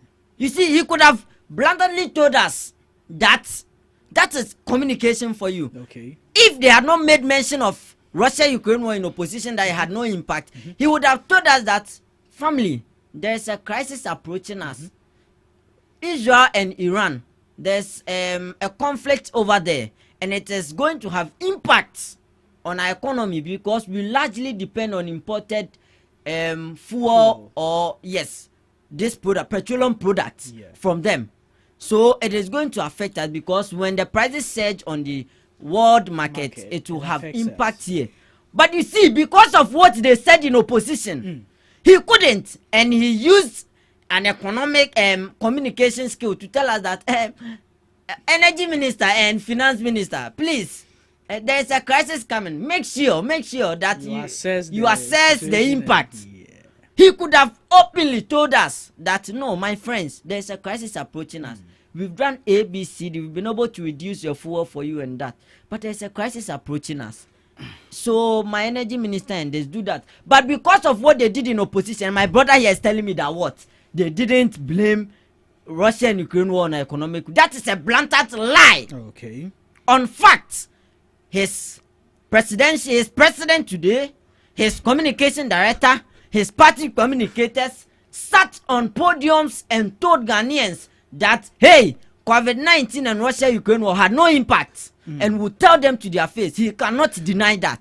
He cannot deny that fact. They said it, and it is on record. And again, this energy sector debt, they shouldn't even have the moral right to talk about it because they left that debt for us. Okay. You signed 32 contracts, pay or take agreement. When we don't even use, we were paying 500 million annually to that your reckless energy sector debt you left us. But and it took. They also left the ESLA. They left what? ESLA. Yeah. Do you know what we had to do with ESLA before we were able to pay his creditors, his suppliers? Okay. Ask him. He knows. What did you do? Oh, I don't know. We had to mortgage ESLA to pay your creditors and your suppliers because you had left debt. You want to sign an agreement when we don't even use it. We are paying about 500 million annually. What kind of wicked government is this? And we had to pay. And you know, World Bank told us that, hey, there's a projection if you do not solve this energy sector debt they've left you. In 2024, it was projected that it will hit about 10 to 12 billion. Am I lying? World Bank told us. So we had to come out with a structured program where we had to pay off his debt. And we had to mortgage ESLA to pay his suppliers the debt he left us. And today, you are telling us that what? You need 1 cedi levy before you can be able to buy fuel. You should bow your head in shame. And it is good. As I told you, suspending is not enough. Scrap it off. Scrap it off. And you know what? Aside the debt they left us, and when with their ESLA, when we had to mortgage and pay supplies, ask yourself, we were able to keep the light on for 8 years. And then you come in 6 months telling us that you have crisis. You need 1 cedi to buy fuel. And you know, the 1 cedi, they are not telling you are going to use it to pay the debt too. That we have accumulated in the energy sector. It is going to use to buy fuel. Meaning the debt is going to continue to do what? Accumulate. That is the NDC government for you. So, yes, listening government, you suspended. It's not enough. Scrap it off. Scrap it off. That draconian tax. Take it off. The fastest pickpocket. Take it off. Ghanaians do not need it now. You are in the good books of Ghanaian. Maintain that good book. Thank you. Thank you very much. Enoch, I think we can move on to the next. I'll deal with that. Next topic. So and I'll deal with that. He's hooked online, so I will deal with him. Don't worry. Or he will start the second topic, maybe, since he's okay. Last Friday. No, I've not done social service before. He has done national service. Okay. Yes. You and I mean you've been I think an executive at national service and you know we all know how national service personnel, your own people, always cry and cry and cry about the allowances not being paid. Sure. How it gets delayed and all that. And we come to bear a knowledge of what was happening in the past administration, which is your party that was in power then. Such a scandal, 548 million Ghana cedis being siphoned, being stolen, being channeled into the same people that we've handed affairs to for the management of the NSPs. These people, some of them, you can be in Kentampo and they will post you to Takrade for your service. And government is not going to rent a room there for you. You need to go and rent your room yourself. The little money, the allowance you get is what you are going to survive on. Some people, I know people who took loans to rent room for their national service in the bed of paying it with the allowance. And they could go for 6 months without even getting the allowance. And sometimes they still need to call home for money, Gary and Shito, to survive. And then we come to the knowledge. So it wasn't that monies were not there or being allocated, but these monies were actually channeled into other people's coffers. Look at the ghost names. Look at the ghost names. We cry, we go and beg for peanuts outside. Then we get ghost names on our payroll. Just last week, we were all here bashing government for allowing the nurses to go on strike because they couldn't meet their demands. All this money is being siphoned could have been used. Look at the lives we lost during the strike. Look at the things that happened during the strike. And then we find your people who were at the helms of affairs then. Yeah, it's not aware. Okay, so thank you very much. Let me make my stance clear. Okay. Personally, for me, yeah, I've already told you, I do not condone people who have looted government money on record. Yeah. If anybody, be it MPP, NDC, has looted state money, we should deal with that person in the right manner. But my brother, I want to ask you, do we have another court in the media? Because I have been asking myself, what at all is the notion, or what at all is our Attorney General trying to prove when it comes to issues of, our constitution is clear that everyone is free until proven guilty in the court. You see the way you said it passionately, and it is out there seeming like they've done this, they've done that. But you know one thing, the only problem I have with the Attorney General is the way and manner he goes about things. What at all is the essence of coming out and then putting people's reputation at stake? Do we have another court in the public? Yeah, I'm coming. Let me. Yesterday, one of your colleagues, a communicator, was on the show, and he said something that really caught my eye, my mind. He said that we should all accept the fact that the Attorney General is not serving his party; he's serving Ghanaians, and Ghanaians voted massively at the back of this oral operation. Yes. So, at any point in time, it is of a good cause for the Attorney General to give accounts to the Ghanaian people that he's serving on the progress of what he was put in position to provide. My brother, there are ways of communicating. You see, the way and manner you communicate an issue to people is how they will take it. You come out and then you give out your findings on cases you found against people. Then another way is you come out to give cases on people as if you've already crucified them before sending them to court. That is another issue. Let me give you a clear example. You remember when NPP in government, the Attorney General prosecuted your current finance minister together with Jakpa? You see, at the end, he was set free. Yeah. Let's look at it that the Attorney General decided to go through the media ways, turn himself into a public relations officer, and then come out to list things. Do you know in the ambulance scandal issue, the Honorable Atuforsen did this, took our money and did that, and at the end, he was cleared. Could you imagine the mess he could have caused to the individual involved? My only point is, yes, when people, that is why there is transparency in our courtroom. We allow media reportage in our courtrooms. Why do you think it is there? Because we believe that the media should carry the information to what? The people. Okay. Rather than coming out to make it seem like you've already, you see, you've gathered your docket, your information. Yeah. File cases against them. Okay. Prosecute them in court. They will come. Will have evidence. Media will be there to cover. They will give it to the people. But when the Attorney General wants to make it seem like, I don't know if it's public gallery, public court, he wants to catch some attention.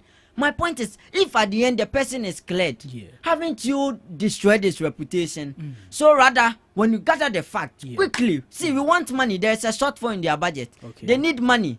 Send them to court, prosecute them, let's take their money, and use it for the country. Okay.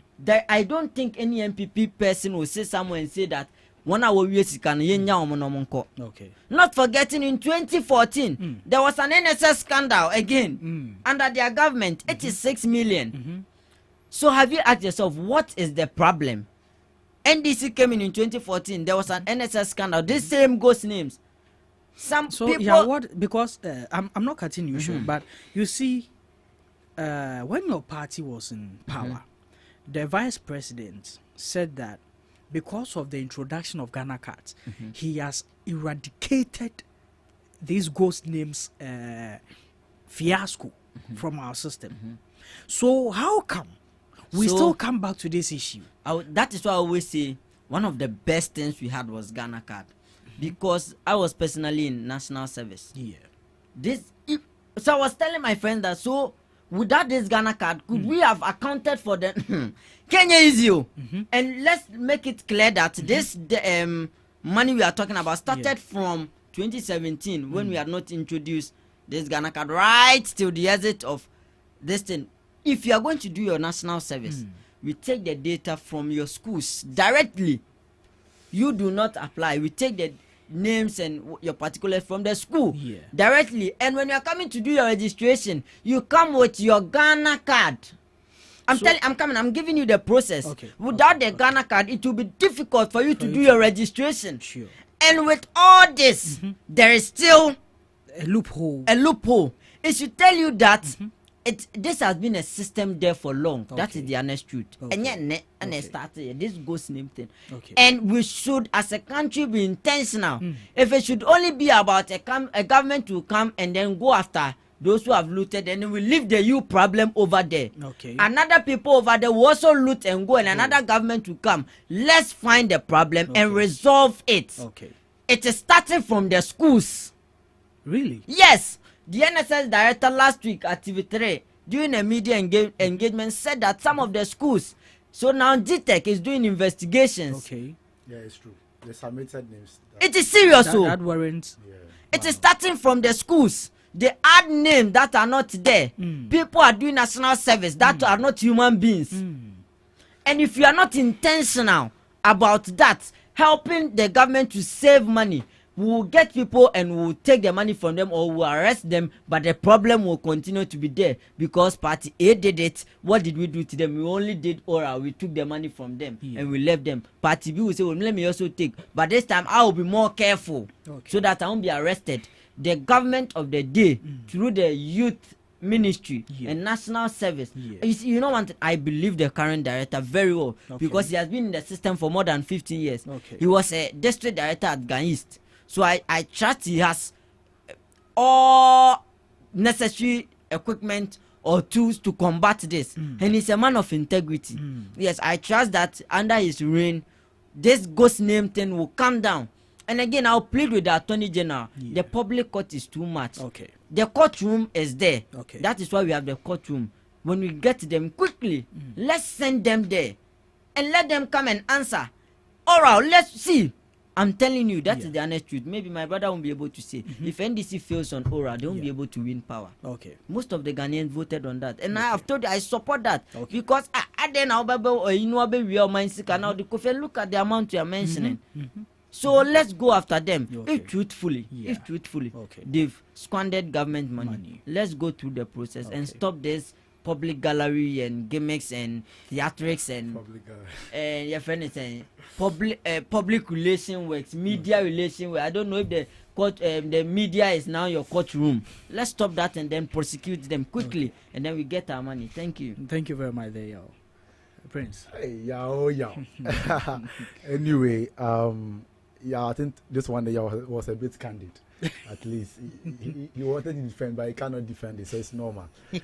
So before I proceed, Sabejan, 5th April 2023, COVID-19 gave you more money than you needed. You still blame it for your woes. Now, the National Democratic Congress has criticized the ruling MPP government failure to tackle the economic hardship, despite receiving huge COVID-19 relief funds. The NDC communication officer accused the MPP administration of recklessness and deliberately mismanaging the funds. Speaking on Joy News, Sami Jamfi condemned the government's attempt to blame COVID-19 alone for Ghana's economic struggles. See, I'll proceed. I'm not in the view that, of course, I understand you come after us, but the point was stated that the criticism there was not to negate the impact of external shocks. But rather speaking, comparing us even to our neighboring countries, how they are dealing in terms of their deficits, in terms of their inflation. So that's what I wanted to understand. But to make it look as though President Mahama said that you cannot blame it, he made it a point that, look, you cannot blame it solely, but we can also dispute the impact of COVID. Now to national service, you see, it was not and still not out of place for President Mahama to have said that Ghana's economy was criminally managed. And for that matter, our economy is a crime scene. I watched one of my brothers, he was here talking about the same statement that we said crime scene. Yeah, this is the reason. Some of these hard-wrenching revelations only validate that assertion. Looking at the extent of thievery, collusion, in fact, the intentionality of forging names and IDs. Simply put, create, loot, and share. It's just utterly overwhelming. In fact, the fourth estate report released earlier concerning this whole goods fraud. Realized that they said a particular name bearing the same ID, the same year of completion, the same program was repeated 226 times. My brother wanted to run away from the fact that Bawumia lied when he said that they have dealt with those stuff because of Ghana card. In fact, I think we were honest to see started from 2017. So when did Ghana card come was installed into our governance? The question is that it has continued up to 2024, and the minister gave you a list of that. Now, what started my heart most from the press briefing is the fact that you had former NDC boss give to Awari. Using national personnel allowances, like my brother Yawake was part, I'm sure. As a collateral to secure a loan to the tune of 30 million Ghana cedis. If I look at the money alone we lost, you're talking about over 548 million Ghana cedis. That's about 5.48 trillion old Ghana cedis. And there's a woman, right? Of course, she alone cannot be blamed for the 548. But when it comes to a loan, using service personnel allowances to secure a loan to the tune of 30 million Ghana cedis at an interest rate of 23% from ADB. And what surprised me was that ADB, there are farmers in Ghana here. They write for loan just to go into commercial farming or large scale farming. Or big registered a company in addition, Bloods of Life Consorts, with identities of individual without their knowledge. Went on, brought in her husband, Peter Mensah, as one of the company's representatives, all in the name of he was going to supply Yawake and Co. home appliances. Meanwhile, this same service personnel on July 3, 2024 declared a strike because you were not paying them. Some of them 3 months, some of them 5 months, or more than 5 months. Yet, you felt that you could give them home appliances, and they are in the best financial position to pay back.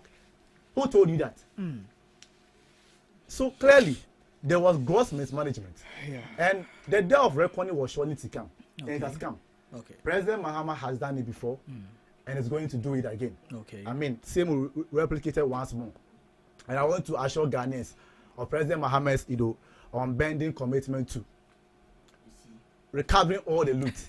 Now, so the many of such arguments advanced by my brother. Yeah. I mean, same. I've seen a lot of arguments, like what my brother is doing here. The Attorney General is engaging in media trial, or it's a public gallery. That is what you are currently doing. Please.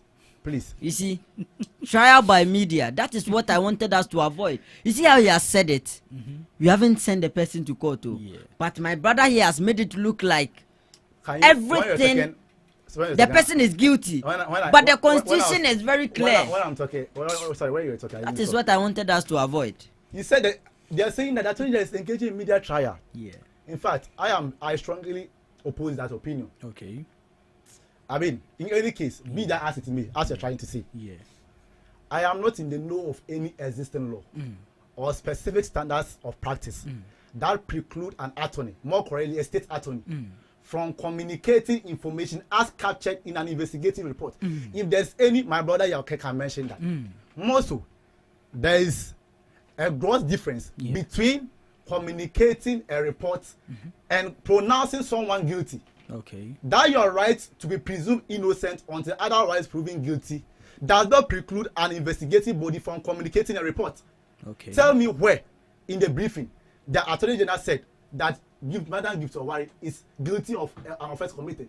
See, there's a difference between me saying that you have secured a loan from ADB and the court even hearing it, admitting and say that yes, although she indeed secured a loan, but she's not guilty of any crime committed. Okay. There's a difference. So Attorney General is only communicating to the public. Okay. What has happened? There's a difference between communicating and pronouncing someone guilty. What is the essence? For what? Please, relax. For what? Relax.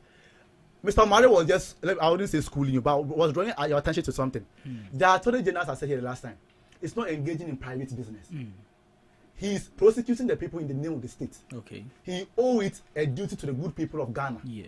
To at any point in time he deem it appropriate to brief us on the progress he has made, be it in investigation or prosecution. Okay. So he coming to tell Ghanaians that this is what I've been able to do. Respect to this, investigation, this scandal, does not amount to pronouncing someone guilty. Okay. I want to know the importance of that. Please, is to one. You mentioned about how Ghanaians trusted us so much to deliver on these oracles.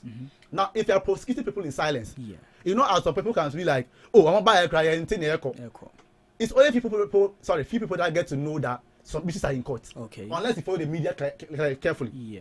So, engendering public trust in the course of prosecution, warrant that he come and brief us. Okay. So at this point, Ghanaians are aware that this is what the Minister of Justice and Attorney General has gathered. Okay. And he has promised to go on with prosecution. So you cannot come and tell Ghanaians that, oh, National Service scandal, you are not prosecuting it. So with that is to engender public trust, which you didn't see in your era. Now you mentioned about something that happened in our era. I mean, you see, in President Mahama's first term, there was clear stance and decisive action against corruption. Okay. You see, in every government, as my brother was saying, there will surely be some people, president, you want to appoint people you believe can work with. Yeah. Some people to come with their own vision and goals. Okay. Right? For their own selfish interest. You cannot go into the mind of everybody and know. I don't want to believe President Akufo-Addo appointed Madam Gift Owari to go and maybe engage in any criminal enterprise. Yeah. But she can go there and do whatever she wants. But what we expect from leadership is that when these masters are brought on board, you will deal with them fairly. Okay. So it's not about having a corruption-free government. Okay. It's about how government responds to those issues. That's the most important thing. Now, in 2014-15, you're talking about. You mentioned 2014-15. Yeah. Of course, the NSS then, now NAC, was equally wrong with this ghost names and all that. But President Mahama in October 3, 2014, ordered the BNI to probe it. Right? Based on that, it led to the criminal arrest and prosecution of several officers. In fact, the executive director, Mr. Alhaji Al-Hassan Imoro Mohammed, was prosecuted for that. Okay. President Mahama, in his State of the Nation address on 26th of February 2015, told us the amount that we saved, 20 million Ghana cedis. So my problem has been about the fact that how leadership respond to corruption-related offenses is the most important thing. But there's no country in the world that there's no corruption. But what should be of interest to me, myself and Yawake, is how leadership respond. Okay. So if those matters were brought to your attention as a president, and you decided not to deal with it, that's where I have cause to worry. I don't have a problem with somebody being called under President Akufo-Addo, but it's how you respond to it when it comes to your knowledge. Because President Mahama or President Akufo-Addo or President Akufo-Addo can't be everywhere. President Mahama can't be everywhere. So his regional minister maybe in Wa can do something. He's not there to stop him from doing it. But when it comes to the attention of President Mahama, how he responds to it will determine how Ghanaians trust him.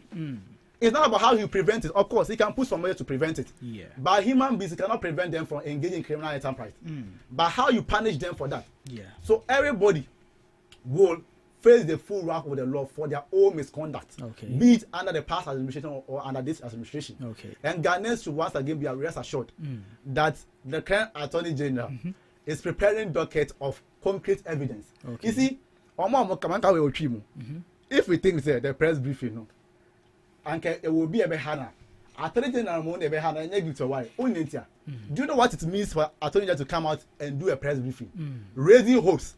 Now, court now, so now could diabona. Do you know the backlash of the because ideally, no, and can have a campaign, can even use so prosecuted case.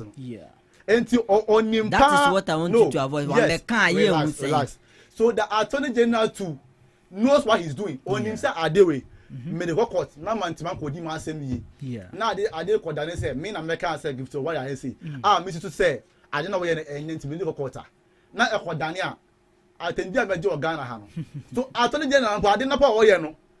Anka ye po bi anka de be ha na anka no de be ha no. It does even playing the game of say give to what no.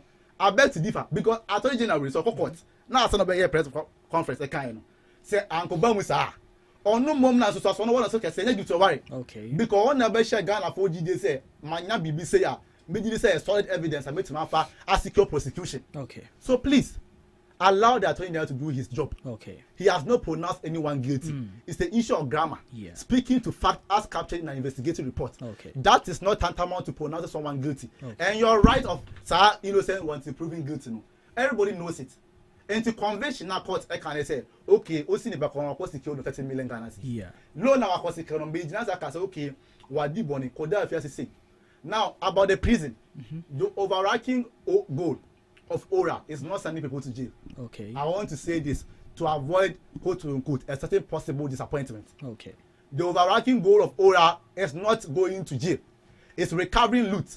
Because we live in a political arena where maybe it can end a case in the year 2027 in a very unlikely event that MPP come back to power again. They can grant the amnesty. So what is of utmost importance to government is that we retrieve all their money. If the courts and the judges in their wisdom think that somebody money should be recovered at the same time to go to jail, that's fine. But our interest is not so much in somebody going to jail. What we are seeking, Fabra, because some of them they can go to jail. Now later on with this cano, there will be a pesicano to say and yet prison no code because prison no media obi kota prison and five in come brown. Say a court na court say due to worry was say a sika wa kan wa 548 million share. E che say yen bomb body na this cano 30 million na ko GE no say won ya say otua yen this cano dan say o si onko prison na oba was say be enjoy life for Tokyo on ya man for chile wo AC so ne e wo ship ani boating yate ya damase yaw o bibi ka fa wana se nyanu de bia me kase omo kasa ase omo kasa about government be in Ghana. We experience their government their first term a lot of corruption cases gathered under their regime. So sometimes when they speak I ask myself are they speaking about another government elsewhere? Because this is the same Ghana we sat when we had a lot of corruption cases against them. All what I am trying to say is that, one, when you gather your cases, truthfully and thankfully, our courtrooms are transparent. When you send the cases there, we have media reporters, they will carry the information to the people. It is not even what at all do you seek to achieve. I feel it is more like a political something. Okay. Once you've gathered your facts, you prosecute them. Media will carry it to the people rather than playing these theatrics around. I don't get them because yes, as you rightly said, these same NSS ghost names were also found under your regime. So you yourself, you do not even have the moral right to speak about it. Please spare us that. And again, to all our MPP folks, when you are called, go and answer. Napo himself told us that he also called. He was called. He went to answer questions. If you believe you've not spent money when you are called, go and answer. If you spent money too and you are called and you are prosecuted, go and pay the money. Ora. So go and pay the money. It is important that we state, and you know what will happen? It will cause that political retaliation where people will come in and also want to go after people who have looted money and in a way it is going to decrease this corruption. So I like it. It is good. And we'll go after those who have looted money and then they will meet us in the courtroom. But we won't be doing this media PR works and it is not necessary. Prosecute them and let's take the money from them. Thank you. That's fine. Thank you very much there. Prince. Yes, at least in President Mahama's first day, he wasn't holy. But his worst corruption index was your best, 43%. I mean, we had corruption cases. He dealt with them properly. When his own friend, Abu Gapeli, right, he ensured the prosecution started. He was jailed for 12 years. In addition with the businessman Philip Asibit for 12 good years in all 18. Madame Jifa Ativo, the Bass branding saga. He directed that the monies be retrieved. Victoria Mahama, that's on the phone call, saying that if I have 1 million Ghana cedis, I will leave $1 million, sorry, I will leave politics. He said based on that, although you have not committed, or you have not stolen the money yet, but I think that with this notion you can. So please sit aside. So clearly there's a difference between the two. When it comes to your issues of fraud expedition, the Shraj, as I think somewhere 26 September 2016, released a 78-page report saying that President Mahama is not guilty of any corruption. And for that matter, even the car was surrendered to the state and added to the presidential pool of cars. So clearly, the corruption, yes, some came up, but President Mahama dealt with them properly. But with your own, somebody found $1 million. You write a letter, very nice one. I know you'll be exonerated. Putting investigative bodies in a position where they cannot even say otherwise of what you capture in your letter. So there's a clear difference between the two. And I told you, I didn't run away from the fact that something like that happened under our administration. But I told you that the president then didn't sit aloof like President Akufo-Addo. He directed, the BNI boss then to conduct an investigation to that. And he did, and we saved this country 20 million Ghana cedis out of that. I heard your last words. 20 million Ghana cedis. And this also we dealt with properly. I want to, call on Ghana to continue to support this government. We have, their best interests at heart. They are going to deliver on the resetting agenda. And my brother Yawake should be rather assured that, in fact, the kind of person author this year, or better because dollar never have performed you. My brother I can catch myself person top Benz GLE binti. Monshia nimna momboabwa. Brian Champon so Brian Champon say or Chia Yawake say Obo Adumamano. And Brian Champon team they should look out for maybe Brian Yawake or a very solid guy. In fact, talk kana we debate or mo kra ni kakra or beja number man position. Ko we Obo Adumamawa. I mean, I like fantastic communication. I like healthy competition. Somebody like Kosi Kwatin. In fact, for the past maybe 2 weeks, if there is somebody American Asempa, Kosi Kwatin, solid communicator, words are you see, fine words, unlike somebody Kasama Baomia. So Brian Champon should look sharp. And Sana Kane the camp abefa Yawake. Omo offer no be a dan corner with man. Can be with man now. Man a bodyguard. Maybe a bodyguard because the security very important. We are very solid communicator. It's a bit my guy that support amount. Mamintia fearful. Namintia minya. Prince Kuma a solid guy. Papa. Say umami program na menene also obamisuya dear papa because a very solid guy with facts. So I really like him. And ana misuya nyama bebre so on. This morning I want to greet my mentor, my doctor, my lecturer, Dr. Owusu Aka. Yes, I really love that man very well. Yeah. And this morning I'll greet the great NPP, Dr. Brian Champon. I'll greet Mr. Nathan Jesima for now. Greet Dr. Mahmoud Baumia too.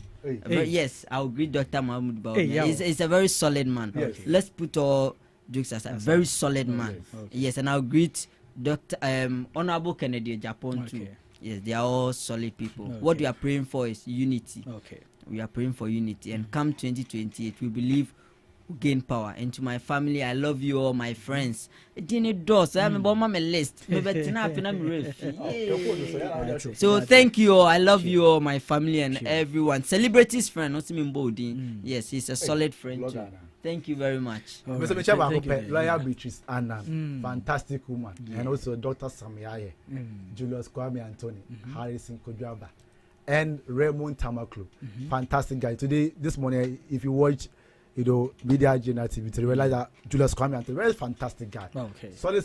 NDC, they're fine communicators in Kwa. So I want to, extend my appreciation to them for their support thus far, and also 10 UG. I do my year or 10. God willing, Thursday, we are having a public speaking seminar. Okay. And I want to introduce my brother, Yawake, to bring his fellow Brian Champions Cup communicators to come and learn some skills so they can effectively, win the minds of MPP, supporters. Thank you. Thank you very much, the gentlemen, for making the show very interactive, educative, and intellectual. And we thank our listeners also for making time with us, taking with us throughout the show, from the morning newspaper review up through the come-up segments and on to this last segment. We thank you all, and this is where we will call the curtains on the breakfast show for today. Enjoy the rest of your day. Ghana Talks Radio, #1.